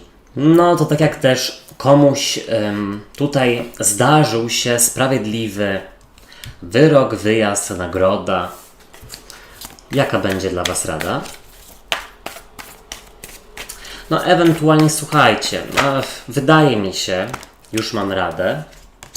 Rada to jest wzmocnić siebie. Momento. A propos wzmocnienia właśnie. Czego raczej nie robić, czego unikać. Momencik, bo tak się tutaj zamotałem. Mi się wydaje, że koziorożce wyjeżdżają lub szukają sposobów na święty spokój. O, słuchajcie, może jest to związane z jakąś relacją bardzo bliską. Być może relacją, w której jest jakaś odległość, dystans. Zobaczcie. Z przełożenia 2 kielichów, czyli karta miłości.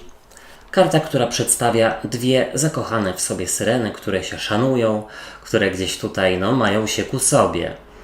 Jest to karta, która informuje, że być może to czytanie będzie a propos relacji miłosnej. Ewentualnie w ogóle koziorożce potrzebują w tym tygodniu czułości. Dokładnie, czułości Wam się zachciało. Dwójka kielichów mogłaby sugerować pewne rozemocjonowanie, ale też, słuchajcie, patrząc na całość, podjęcie jakiejś decyzzi i dojście z kimś do porozumienia. Mi się wydaje, że to też może być z pracodawcą a propos zaległego urlopu lub wyjazdu, może służbowego. Zobaczcie, tutaj w ogólnej energii jest dla Was karta pustelnika. No i jak sama nazwa wskazuje, co robi pustelnik? Pustelniczy. Czyli chodzi tutaj o to, że być może jest rzeczywiście tęsknota za kimś, kogo kochacie, za kimś, do kogo macie bardzo ciepłe i takie pozytywne uczucia, emocje. W ogóle mam wrażenie, że w tym pustelniku może być takie poczucie w tym tygodniu, że Wy potrzebujecie czułości i bliskich dookoła siebie, ale może w tym tygodniu nie mają dla Was na przykład czasu, albo Wy nie macie czasu dla nich. Natomiast pustelnik to jest ktoś, kto się w ogóle izoluje, więc ja mam gdzieś wrażenie, że w tym tygodniu właśnie wyjeżdżacie lub podejmujecie decyzję o wyjeździe po to, żeby naładować swoje baterie, żeby odpocząć, żeby gdzieś tak jakby się wyluzować i skupić na małych przyjemnościach. Takie małe, wolne, sielskie życie, powolne Wam gdzieś tutaj w głowie. I teraz zobaczcie. Przychodzi do Was karta Rydwanu. A Rydwan dokładnie i dosłownie sugeruje wyjazd, środki lokomocji. Sugeruje, że jakieś będzie przemieszczenie się. Być może odwiedziny. Właśnie. Osoby, którą kochacie lub osoby, która Was kocha. Być może jedno odwiedza drugie pierwsze, nieważne jaka konfiguracja. Nawet jeśli, słuchajcie, w tym tygodniu tej podróży nie będzie, to ja mam wrażenie, że szukacie sposobu na to, jak właśnie odpocząć, jak zdystansować się od rzeczywistości. Może ktoś sobie szuka wyjazdów, wakacji, tanich biletów lotniczych, a może sanatorium na przykład, bo z tego co słyszałem, to w sanatorium różne fajne rzeczy się dzieją. W każdym razie Rydwan sugeruje też, że jest tutaj przejęcie kontroli przez Was w pewnej sytuacji, z której ostatnio nie wynikało nic dobrego. Nawet może była jakaś separacja lub przerwa. Sprawdzajcie czytania na czerwiec, tam jest więcej o miłości i o pracy, i dla singli, i dla związków. Zobaczcie, do przeszłości odchodzi karta Króla Buław lub Królowej Buław. I jest to ktoś, kto lubi sobie porządzić, lubi sobie właśnie pokontrolować, tutaj przekabacić, próbuje Was na swoją stronę. Być może jest to gdzieś osoba, która bardzo czaruje na przykład, jakiś czarodziej albo czarodziejka, chociaż nie jest to karta maga, ale pasuje mi to do całości czytania. Mam wrażenie, że z tą osobą gdzieś w tym tygodniu jesteście w stanie się rozprawić, rozmówić. Ktoś nie jest na tyle silny, jak się pokazuje. W każdym razie Król Buław to jest osoba bardzo silna, taka pewna siebie, która ma mnóstwo wigoru. I jako że ta karta odchodzi do przyszłości, to ja właśnie mam gdzieś wrażenie, że koziorożce potrzebują tego wigoru nabrać. Czyli gdzieś jak najbardziej wskazany jest odpoczynek. Wydaje mi się, że chodzi przede wszystkim o taki odpoczynek mentalny.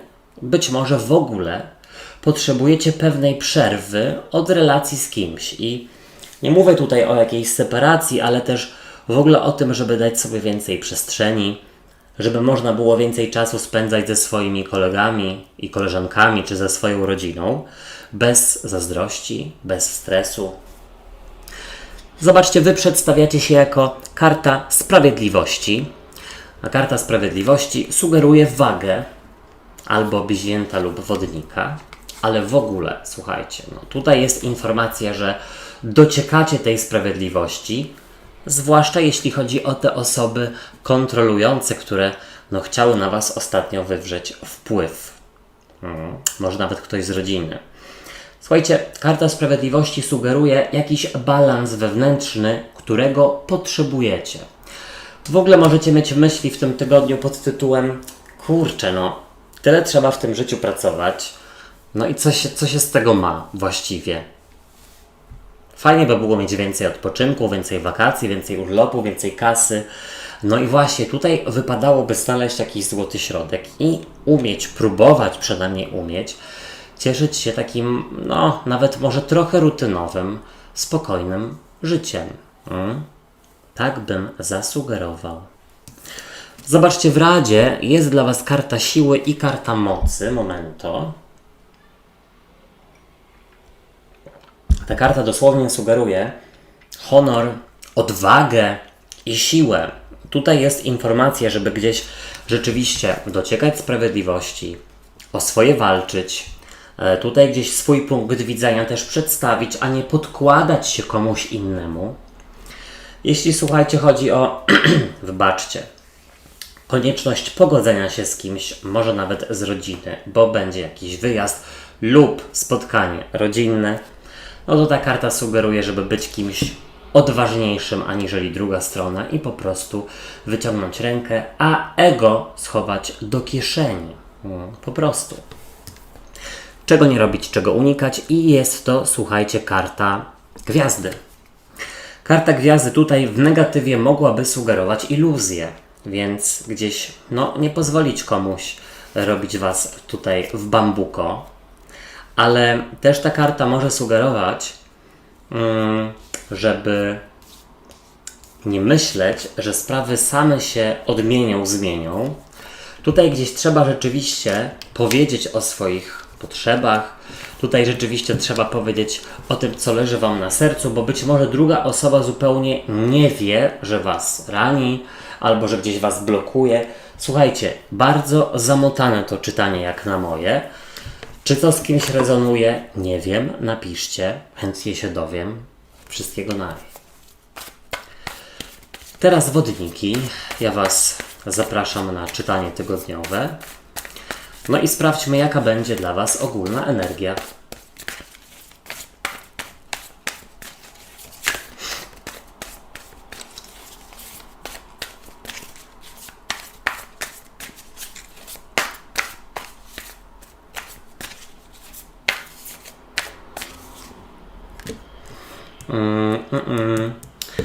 Trzeba zostawić za sobą coś trudnego.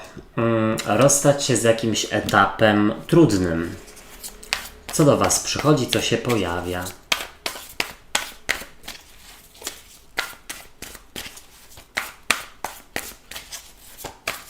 Albo jest wyjazd. To, słuchajcie, tydzień wyjazdów chyba dla większości znaków.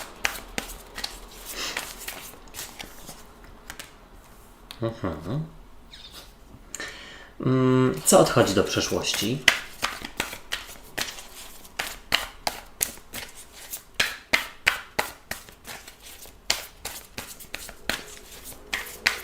O, motocykl. Do przeszłości odchodzi iluzja. I wiecie co? Wydaje mi się, że być może po jakimś trudnym wydarzeniu odzyskujecie energię, wiarę, motywację. Jak Wy się przedstawiacie?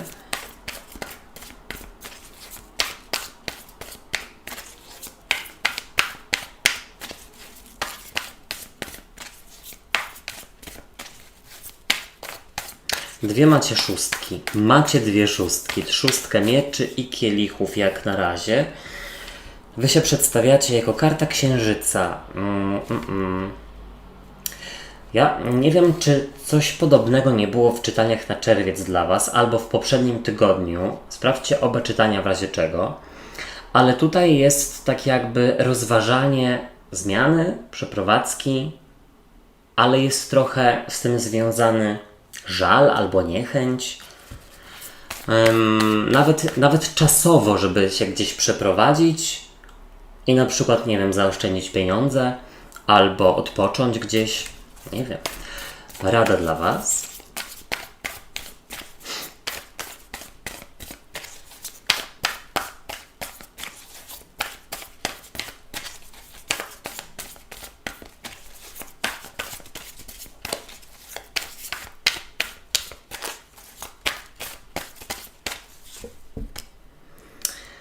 W radzie macie króla monet i czego raczej nie robić, czego unikać.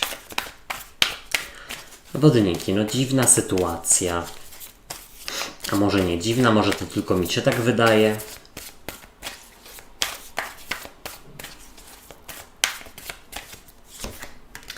Unikać autosabotażu i jakiejś klatki umysłowej, w którą możecie się sami lub same wpędzać, zapędzać. I tutaj po raz chyba setny jest powiedziane, że wodniki nie mówią o swoich potrzebach oraz emocjach. No gdzieś tam kisicie je w sobie jak ogórki. Lubię kiszone ogórki. Kiszonki są zdrowe. Wow. Nie wiem skąd to przyszło do mojej głowy, ale zacznijmy od tego, że z przełożenia jest królowa kielichów. I królowa kielichów może robić dobrą minę do złej gry, jeśli ostatnio rzeczywiście coś trudnego się wydarzyło. No to tak jak mówię, no tutaj dobra mina do złej gry, wszystko jest w porządku, nie chcecie powiedzieć, że coś Wam leży na sercu. Klasyczna sytuacja. Ale królowa kielichów w ogóle mogłaby sugerować matkę bądź siostrę. Oczywiście, jeśli to jest król kielichów, bo możecie sobie to odwrócić, tutaj może chodzić o ojca lub brata, czyli kogoś bardzo Wam bliskiego. O, tak bym zasugerował. W każdym razie bardzo emocjonalny tydzień no i tak, no tyle. Tutaj może być nawet jakieś uwolnienie rzeczywiście tych emocji lub zakończenie pewnego etapu. I teraz zobaczcie, to jest właśnie ciekawe, bo w ogólnej energii macie szóstkę mieczy, a zwłaszcza w tej talii to bardzo dobrze widać, że szóstka mieczy to jest takie wyruszenie do przodu i zostawienie za sobą czegoś trudnego, bo zobaczcie, tutaj jest taka zakrwawiona, brudna peleryna i jest to rzeczywiście informacja, że może to być dla Was decydujący, bądź w ogóle, no nie wiem, istotny tydzień, dlatego że no pożegnacie się z kimś, albo przejdziecie z czymś do porządku dziennego, uwolnicie się i wyruszycie do przodu po prostu. Tylko zastanówcie się, czy to nie jest na przykład zamiatanie spraw pod dywan, czy może wypadałoby rzeczywiście to gdzieś przepracować, z kimś porozmawiać. Wodniki, co to za dziwny przekaz. W każdym razie dla osób, które nie mają takiej sytuacji, to szóstka mieczy może sugerować wyjazd. Być może nawet wyjazd, do którego zbyt emocjonalnie podchodzicie. To może być wyjazd do matki bądź do siostry lub wyjazd, który opóźnia jakieś przykre wydarzenie. Zobaczcie, przychodzi do Was karta maga. A karta maga, czy tam alchemika, to jest ktoś, kto dużo gada, czaruje, a mało robi. I to może być związane z tym, że ktoś, może nawet w rodzinie, słuchajcie, ta królowa kielichów, może Was tutaj chcieć zaczarować trochę, myśląc, że coś na tym ugra. Ewentualnie karta maga sugeruje, że ten mag ma gdzieś tutaj wszystkie narzędzia, możliwości do wykonania czegoś, do zrobienia. Więc może rzeczywiście, idąc tym tropem nieprzyjemnych wydarzeń, tutaj gdzieś jest szansa na wykaraskanie się z nich i doznanie takiej energii po prostu. Po prostu, jeśli rzeczywiście ostatnio ktoś z Was miała trudne sprawy. Słuchajcie, tutaj do przeszłości odchodzi karta szóstki kielichów, a szóstka kielichów dosłownie mówi o iluzji, rozmarzeniu. I ta iluzja lub rozmarzenie może być rzeczywiście po prostu związane z takim zejściem na ziemię. Zejściem na ziemię na zasadzie, to ja już tutaj nie będę rozpamiętywać, nie będę się babrać w przeszłości, w jakimś tam trudnym wydarzeniu. No po prostu schodzę na ziemię i żyję, idę dalej, na tej zasadzie. Ewentualnie szóstka kielichów, zwłaszcza w połączeniu z szóstką mieczy, no a ta szóstka jeszcze odchodzi do przeszłości. To jest, słuchajcie, tak jakby umiejętność odseparowania się od osoby, która działa pod czyimś wpływem i dlatego was irytuje, być może dlatego ostatnio gra wam na nerwach. To nie jest ta sama osoba, co była wcześniej, bo działa pod czyimś wpływem. Być może niedługo się o tym przekona. Ale przekaz, słuchajcie, czy z kimś to rezonuje? Zobaczcie, wy przedstawiacie się jako karta księżyca. Piękna karta, przedstawia maki, kobitkę i maki w tle, i księżyc. Uwielbiam maki, piękna karta i ta karta sugeruje ukrywanie swoich właśnie potrzeb, emocji, uczuć. Być może też dlatego, żeby komuś nie przeszkadzać, albo być może myśląc sobie, że moi bliscy też mają swoje problemy, co będę ich swoimi gdzieś tutaj jak to się mówi? Nie mogę znaleźć słowa. Za co? Napiszcie mi za co. Zamartwiać, na przykład. Karta księżyca może też na szczęście mówić o transformacji. Bo jak wiecie, księżyc ma swoje fazy, więc w tym tygodniu najprawdopodobniej jakąś przemianę, transformację duchową jesteście w stanie mieć, przejść. Zwłaszcza jeśli tutaj ostatnio były jakieś trudne wydarzenia w waszym życiu. Karta księżyca też w ogóle sugeruje, że dystansujecie się, ale tu już chyba mówiłem, do osoby, która tam jest dziwna ostatnio. W radzie macie kartę króla monet albo królową monet, to już sobie odwracajcie, jeśli chcecie. Król monet to byk, panna lub koziorożec. Osoba, która jest reprezentantem właśnie trygonu Ziemi. Ewentualnie ta karta sugeruje, żeby gdzieś tutaj... kolejny motocykl. Tutaj ostatnio dużo motocykli, ale to chyba dlatego, że wiosna jest. Każdy tutaj wyciąga swoje sprzęty i działa. Słuchajcie, w Radzie ta karta, nie wiem czy widzicie, ale przedstawia króla monet, który jest taki bardzo... Jest pomiędzy nim a innymi taka duża przestrzeń. I jest tutaj informacja, żeby taką swoją fasadę, tak to się chyba mówi, żeby taką swoją maskę twardej osoby czasami zdjąć. Ewentualnie, żeby co? Żeby dbać o swój interes, bo ktoś rzeczywiście z bliskich może chcieć zachachmęcić, nie zgadzać się na coś finansowo. Czego nie robić, czego unikać? 8 mieczy, czyli zobaczcie, to jest karta, która przedstawia kobitkę, która jest tutaj spętana, ograniczona. Te miecze gdzieś są dookoła niej. Momento. Jest to karta autosabotażu, braku wiary w siebie. Karta, która może gdzieś mówić też o krytyce w waszą stronę. Tutaj jest przekaz też dla osób, które na przykład zastanawiają się, czy by nie zrezygnować na przykład z pracy, albo, z jakiegoś mieszkania, czy może wypadałoby na przykład na chwilę wrócić do rodziny na przykład, na jakiś czas, zaoszczędzić pieniądze i znowu wrócić do wynajmowania. Na przykład. Tutaj karty sugerują, żeby tego się nie obawiać. Czasami trzeba zrobić krok w tył, żeby później zrobić kilka naprzód. Wszystkiego dobrego. Teraz ryby. Ja was witam na tygodniówce. I jaka będzie dla was ogólna energia?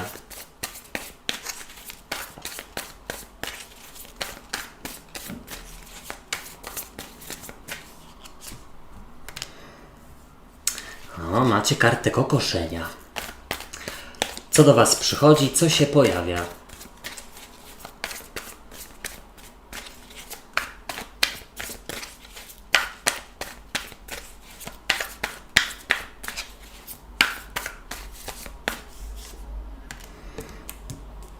A to dosyć sprzeczna informacja, bo tutaj z kolei jest 5 buław. Co odchodzi do przeszłości, co się kończy, co może jest łatwiejsze.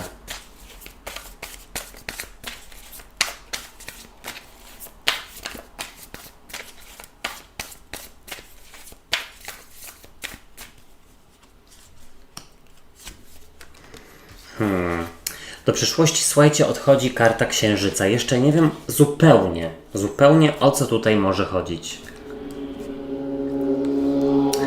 Ale ktoś przygazował. Jak wy się przedstawiacie?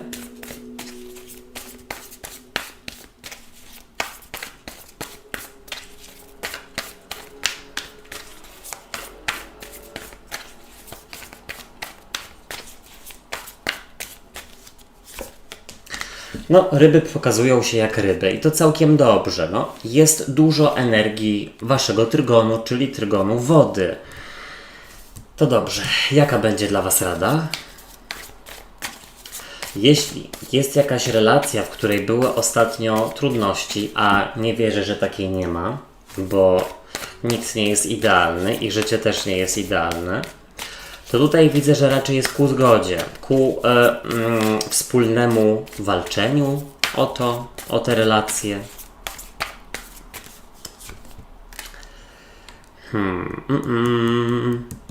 Nie wiem, czemu ta zaśpiewka. Czego nie robić, czego raczej unikać.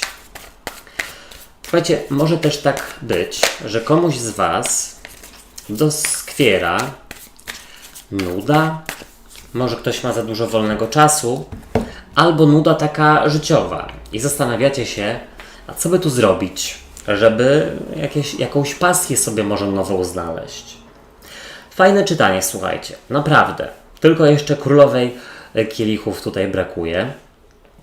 Ale tak, zacznijmy od tego, że z przełożenia jest dla was karta Pazia kielichów. I Paź kielichów jest pełen pogody ducha, radości, zadowolenia. Taki frywolny, młody duchem człowieczek. To może być wasza energia.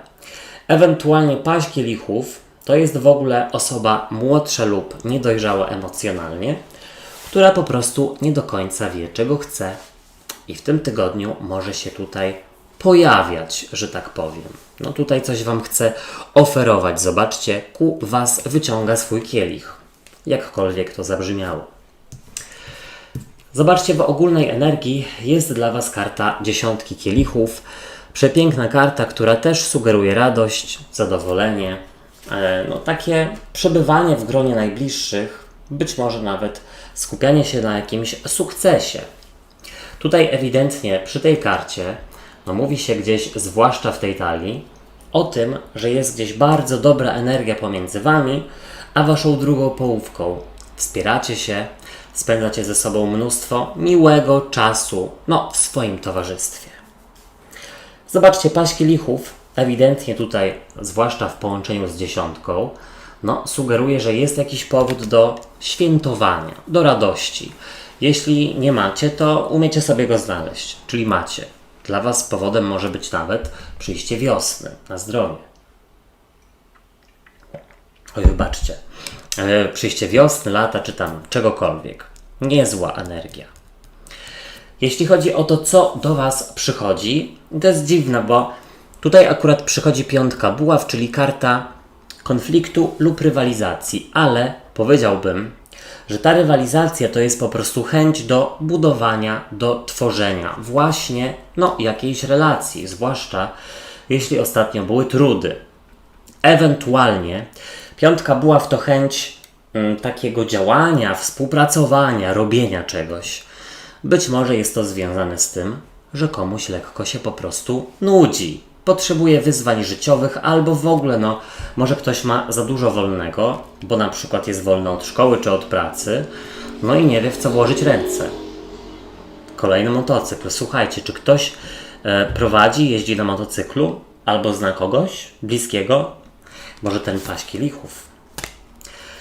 Słuchajcie, do przeszłości odchodzi karta księżyca, a księżyc, ta karta sugeruje, słuchajcie, coś ukrytego, coś niejasnego, więc wychodzi na to, że po pierwsze, albo przyznajecie się przed sobą, lub w ogóle wpadacie na pomysł, czym się zająć, co robić, w jakim kierunku się rozwijać. Być może na okres letni robicie sobie jakiś kurs, biegania, pływania, instruktora, chciałem powiedzieć na prawo jazdy, ale jakikolwiek inny, coś chyba ze sportem związane, tak mi się wydaje. Ewentualnie karta księżyca odchodząca do przeszłości sugeruje, że jest koniec takiego ukrywania się, czyli rzeczywiście ten Paź kielichów może gdzieś tutaj pojawić się i chcieć rozmawiać, flirtować, zabiegać, bratać się, po prostu. Pobratać się, to było w Ferdurkę Gombrowicza, tak? Chyba tak, tak mi się wydaje. Na pewno. Zobaczcie, wy przedstawiacie się jako król kielichów albo królowa kielichów. Przepięknie, bo jest to karta, która właśnie przedstawia kogoś, kto jest z trygonu wody, czyli rak, skorpion, ryby. Wychodzi gdzieś na to, że jesteście zdecydowanie w swojej energii, bo król kielichów jest tutaj jak najbardziej syrenem w ogóle. Chyba właśnie, a propos, muszę zobaczyć małą syrenkę. Ciekawy jestem, jeśli ktoś pisał, a myślę, że ryby wypadałoby, żeby zobaczyły to. Mówcie, czy warto, bo słyszałem bardzo różne opinie, ale zresztą każdy ma inną, więc wiecie. Słuchajcie, król kielichów to osoba otwarta, optymistyczna, radosna, osoba, która kocha i dzieli się dobrą energią i tego jest niewątpliwie u Was dużo. Paź kielichów, dziesiątka kielichów i król kielichów ryby, tylko pozazdrościć. No tak, jeśli ktoś z Was rzeczywiście narzeka na rutynę i nudę, to powiedziałbym, że przy pomocy też rodziny i najbliższych jesteście w stanie coś sobie tutaj wymyślić, jakiś cel. W Radzie jest karta wieży i wieża może sugerować, żeby nie obawiać się robić krok w tył w relacjach z kimkolwiek lub nawet 5 kroków w tył, bo czasami warto się zdystansować, zobaczyć, co myślimy o drugiej osobie, czy rzeczywiście za sobą tęsknimy, czy coś czujemy, co myślimy i tak dalej, i tak dalej. Nie obawiajcie się. Czasami przerwa lub dystans są ważne. Bardzo często. Każdy gdzieś tutaj musi mieć swoją przestrzeń. Karta wieży w Radzie sugeruje, żeby gdzieś tutaj nie zbyt żwawo i bez przygotowania lub bez pomyślunku zabierać się za te, słuchajcie, kursy, sporty i tak dalej, bo może być kontuzja, ale to wiecie, słuchajcie. Czego nie robić, czego unikać? Jest to karta dwójki buław. A dwójka buław mogłaby sugerować po pierwsze, tutaj stawianie granic, więc jeśli rzeczywiście ktoś tutaj się przymila i robi maślane oczy, to pamiętajcie, żeby tutaj od razu ramion i tam nie wiadomo czego nie otwierać na oścież, tylko żeby coś sobie wyjaśnić i zaplanować. Dwójka buław sugeruje w ogóle, żeby pożegnać strefę komfortu, bo ktoś może sobie wymyślić na przykład hobby zupełnie niezwiązane z kierunkiem, w którym do tej pory się rozwijała. Informacja jest taka, że może warto pójść za impulsem i po prostu spróbować. Jak Wam się nie spodoba, to coś innego. Wszystkiego naj. Teraz barany. Ja Was witam na czytaniu tygodniowym. I sprawdźmy, jaka będzie dla Was ogólna energia.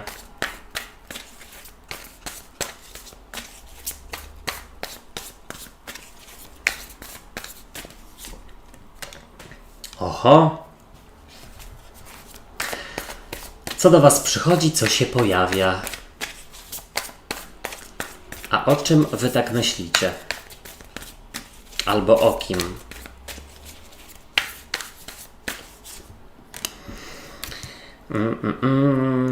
O nieruchomościach, o pieniądzach? Może? Co odchodzi do przeszłości?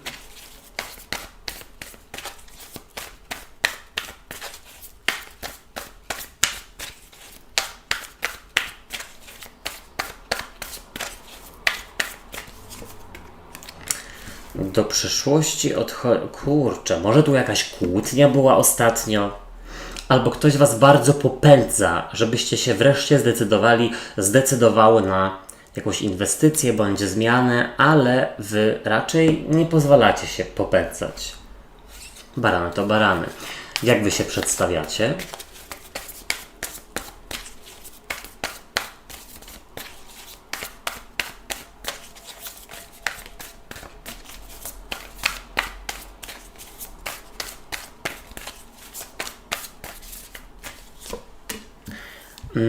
Może ktoś ma rozdroże albo w ogóle potrzebuje troszeczkę wystopować, dlatego że ostatnie tygodnie były dosyć intensywne i wydaje mi się, że w czytaniach na czerwiec było coś podobnego. No dobra, jaka będzie dla Was rada?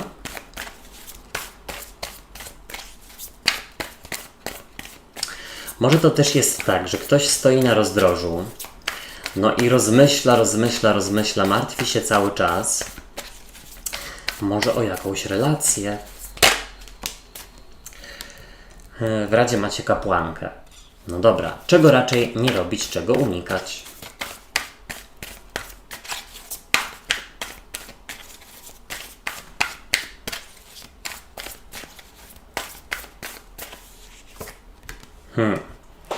Słuchajcie, no nie wiem, zdębiałem trochę, bo każda karta inna.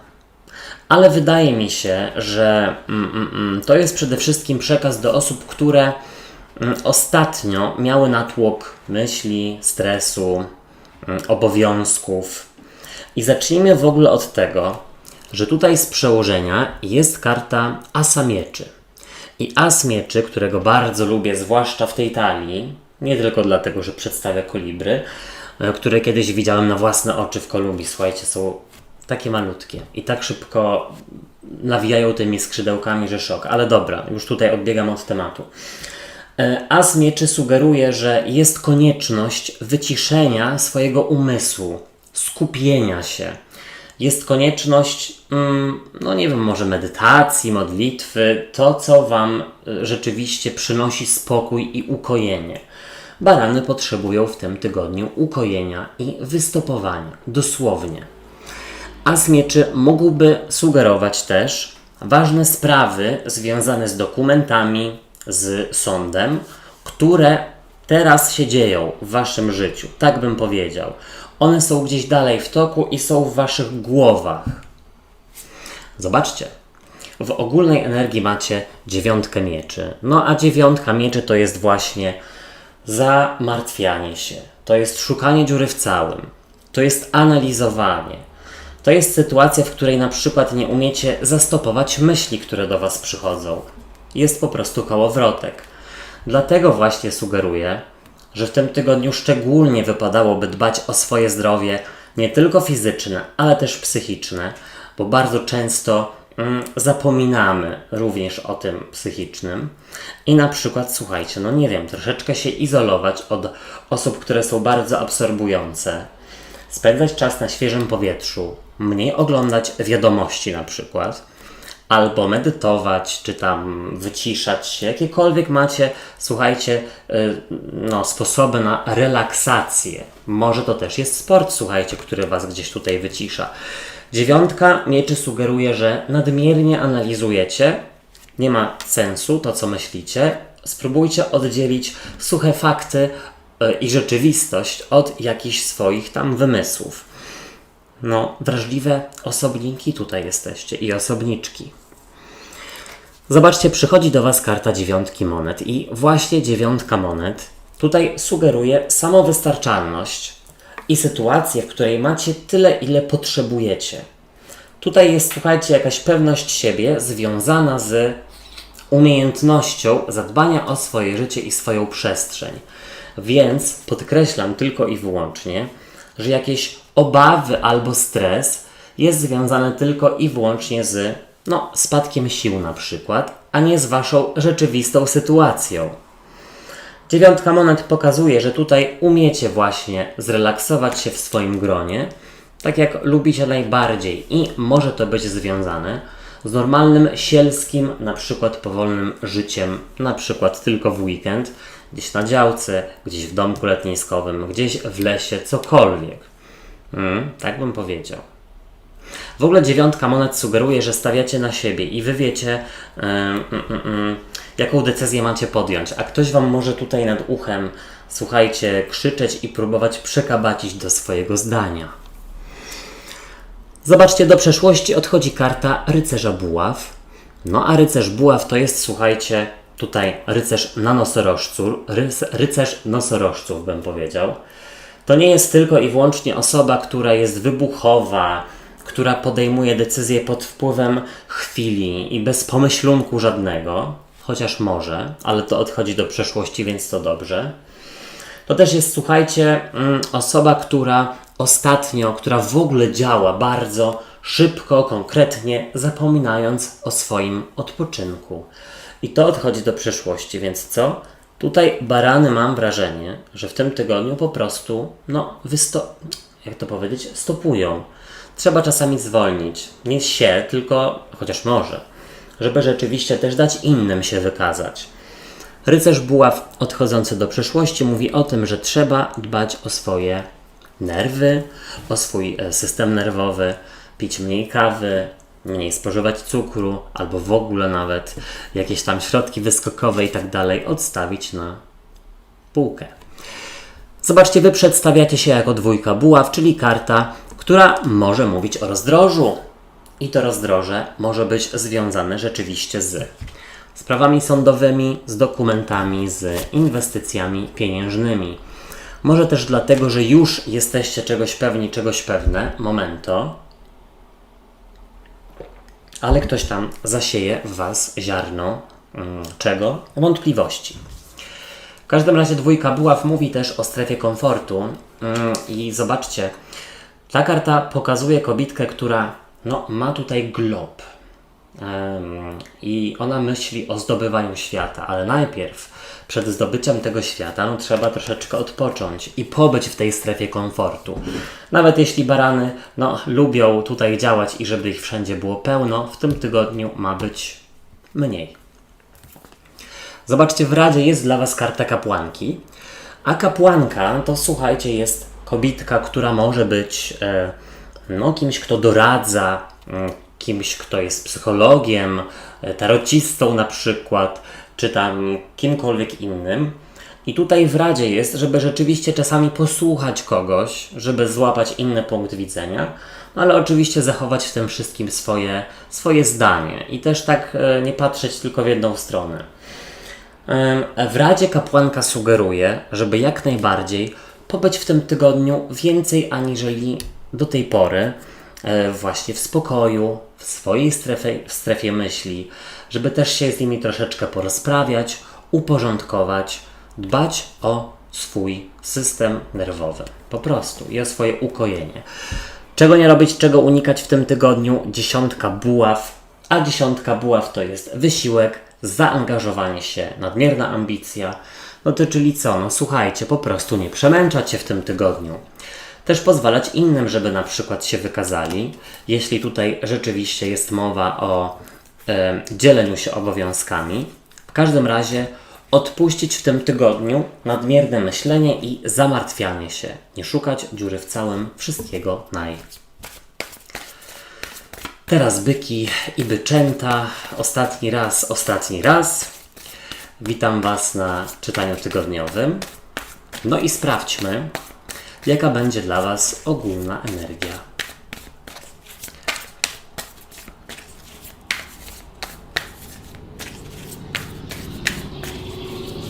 Słychać, nie? Słychać, jaka będzie energia. I jest. Ostatni raz, dlatego że za tydzień już zaczynamy od raków. Co do was przychodzi, co się pojawia?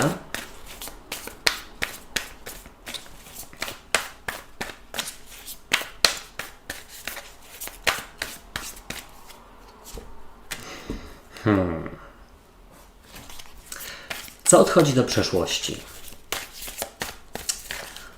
Albo baterię.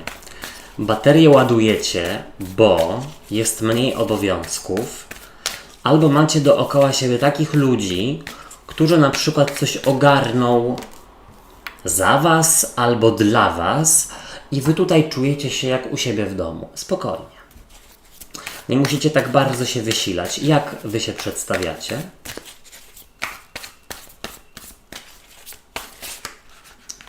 Słuchajcie, dobra.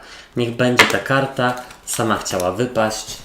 I jest to fajna karta. Troszeczkę potwierdza to, co już powiedziałem. Ja się cieszę. Rada dla was.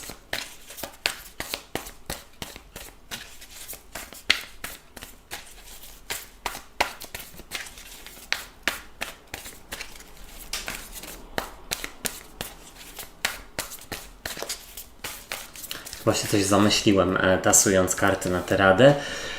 Czego nie robić, czego raczej unikać, byki. Sporo pokazało się buław.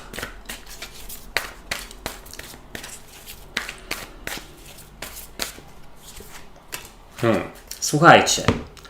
Fajne czytanie. Bardzo. Przede wszystkim dlatego, że pojawił się jeden król, jeden papież, no a ten arcykapłan to jest właśnie wasza karta, karta byka. Jest też jakiś spokój, ale przejdźmy do czytania. No właśnie, zobaczcie. Z przełożenia karta papieża, arcykapłana, czy tam biskupa i jest to karta, która przedstawia byka. Jest to właśnie wasza karta, więc fantastycznie, bo jesteście gdzieś w swojej energii. I teraz tak, jeśli chodzi o tego kapłana, tam arcykapłana, to ta karta pokazuje kogoś, kto kontroluje sytuację, przewodzi, jest autorytetem, ma gdzieś tak ułożone, że gdzieś inni, mam wrażenie, dla niego lub dla niej się starają i pracują. Tak mi się wydaje. Dobry tydzień dla osób, które rzeczywiście szkolą, przewodzą, są nauczycielami, trenerami i tak dalej. Umiecie tutaj ogarnąć swoją kadrę albo w ogóle ludzi dookoła was, żeby wszystko było cycuś glancuś, tak jak trzeba. Karta kapłana mogłaby co jeszcze sugerować? No słuchajcie, że jest przejęcie kontroli nad... Może nawet nie przejęcie kontroli, co ja gadam. Może jest tak stabilnie, bardzo emocjonalnie w tym tygodniu. W ogólnej energii jest dla was karta króla buław z kolei, albo królowej buław, to już sobie możecie odwracać. I jest to kolejna bardzo silna osoba. Zobaczcie. Król buław też może być uznawany za autorytet. On też może być uznawany za kogoś, kto rządzi, kto jest pewny siebie, kto przewodzi, kto planuje, kto jest strategiem. I stąd mi się wzięło na przykład, że rzeczywiście, wy tutaj możecie sobie troszeczkę odpocząć w tym tygodniu, a inni gdzieś pracują dla was lub za was. Tak bym zasugerował. Dobry też, słuchajcie, czas na wzięcie urlopu, bez takiego stresu, że trzeba sprawdzać maile, bo obawiam się, że ktoś tam nie da sobie rady. Nie, to odpuszczacie. Ewidentnie tydzień, w którym czujecie się na miejscu, że tak powiem, właśnie jako kapłan oraz król buław. Dobrze, super energia, to mi się podoba. I teraz zobaczcie, przychodzi do was karta dziesiątki mieczy. I dziesiątka mieczy to nie jest tylko karta pokonania i zrezygnowania, ale też, słuchajcie, właściwie patrząc na ten rozkład, ja bym powiedział, że jest to karta po prostu odpuszczenia sobie czegoś, być może kontrolowania albo stresu. Ja tutaj wcześniej powiedziałem, że byki kontrolują sytuację, ale nie ma tutaj takiego zacietrzewienia, takiego rozedrgania, że ja tutaj muszę wszystko ogarnąć. Nie. Przychodzi to po prostu naturalnie. Dziesiątka mieczy sugeruje, że będzie to spokojny tydzień. I w ogóle, i kapłan też to sugeruje. Spokojny tydzień, w którym można troszeczkę odetchnąć. Zobaczcie. Do przeszłości odchodzi z kolei Wisielec. I to jest dziwne, bo Wisielec mógłby mówić o zastoju. I teraz tak. Nie chodzi o to zupełnie, że w tym tygodniu nic się nie zadzieje, ale raczej, że wy możecie sobie rzeczywiście troszeczkę pofolgować lub odpocząć, a sprawy same się gdzieś tam, powiedzmy, rozwijają, lub rzeczywiście macie osoby, które umieją wam te sprawy przypilnować. Wisielec, może ma gdzieś na przykład mało ruchu, ale powiedziałem, słuchajcie, już mi się głowa lasuje. Wisielec się nie rusza, bo wisi do góry nogami i odpoczywa, ale gdzieś ma kontrolę nad swoją głową, czyli wychodzi na to, że małym wysiłkiem jesteście w stanie dużo osiągnąć. Nie wiem czemu, ale zwłaszcza dobry tydzień dla pracowników też takich umysłowych. I teraz zobaczcie, pięknie, bo wy przedstawiacie się jako karta umiarkowania. Karta, która przedstawia leśną wróżkę i motyle dookoła niej. I ta karta dosłownie, jak sama nazwa wskazuje, mówi o takim spokoju. O tym, że jest jakiś balans wewnętrzny, że tutaj wychodzi tak, jak rzeczywiście było zaplanowane, że byki gdzieś w tym tygodniu mogą po prostu odetchnąć. I tyle. Mi się wydaje, że jeśli chodzi o jakiś natłok myśli ostatnio bądź problemów, jesteście w stanie rzeczywiście nad tym zapanować. Jest taka lekkość. Zobaczcie, w Radzie jest karta ósemki buław, a jest to karta komunikacji, rozmowy oraz, tutaj bym powiedział, że przemieszczania się, znaczy przemieszczania. Przy tej karcie mówi się o szybkim ruchu, że coś szybko się zadziewa albo nadziewa. No i karta sugeruje tak, żeby się zadziało, ale w ogóle słuchajcie, jeśli ktoś zastanawia się, czy może pozwolić sobie na urlop wolny bądź chwilowe odpuszczenie obowiązków, no to karta sugeruje zrobić to, bo naprawdę inni też będą zadowoleni, że mogą się wykazać albo że będzie mniej kontroli. 8 buław w ogóle sugeruje, żeby porozmawiać, wiecie z kim? Nie będzie rozmawiania. Znaczy jak chcecie, dogadajcie, ale już nie będę wymyślał rozmawiania. Czego nie robić, czego unikać i jest to karta Asa buław. A As buław, sugeruje tutaj, ja bym powiedział tak, wybuchowość, rozedrganie, konieczność kontroli tutaj, sprawdzania wszystkiego. Spokojnie, powolutku, nic się nie dzieje. Karta Asa buław tutaj sugeruje bykom, żeby trzymać swoje nerwy na wodzy, pozwolić sobie, żeby to był relaksujący tydzień i co? I nie wysilać się w ogóle, tak bym powiedział. Mi się wydaje, że naprawdę jesteście w stanie bardzo się tutaj zrelaksować, nawet jeśli nie macie wolnego, po prostu gdzieś tam. To nawet przy tej karcie głupca się mówi, że nawet jeśli tutaj czynniki zewnętrzne ograniczają, to zawsze mamy kontrolę nad naszym umysłem, czyli co tam się w nim dzieje. Pracując też można sobie wyobrażać, że się leży na plaży. Można przynajmniej spróbować. Wszystkiego naj. Moi drodzy i moje drogie, ja Wam dziękuję za uwagę i życzę tradycyjnie fantastycznego tygodnia. Sprawdzajcie czytania na czerwiec, są one już na moim kanale. Tutaj gdzieś je podlinkuję, ale w opisie pod filmem i w komentarzu z czasówką również je znajdziecie. Subskrybujcie kanał i zostawiajcie po sobie ślad w postaci komentarzy i kciuków w górę, dlatego że wówczas pomożecie mi w rozwoju go. Trzymajcie się, do zobaczenia, do usłyszenia. Hej, cześć i pa pa.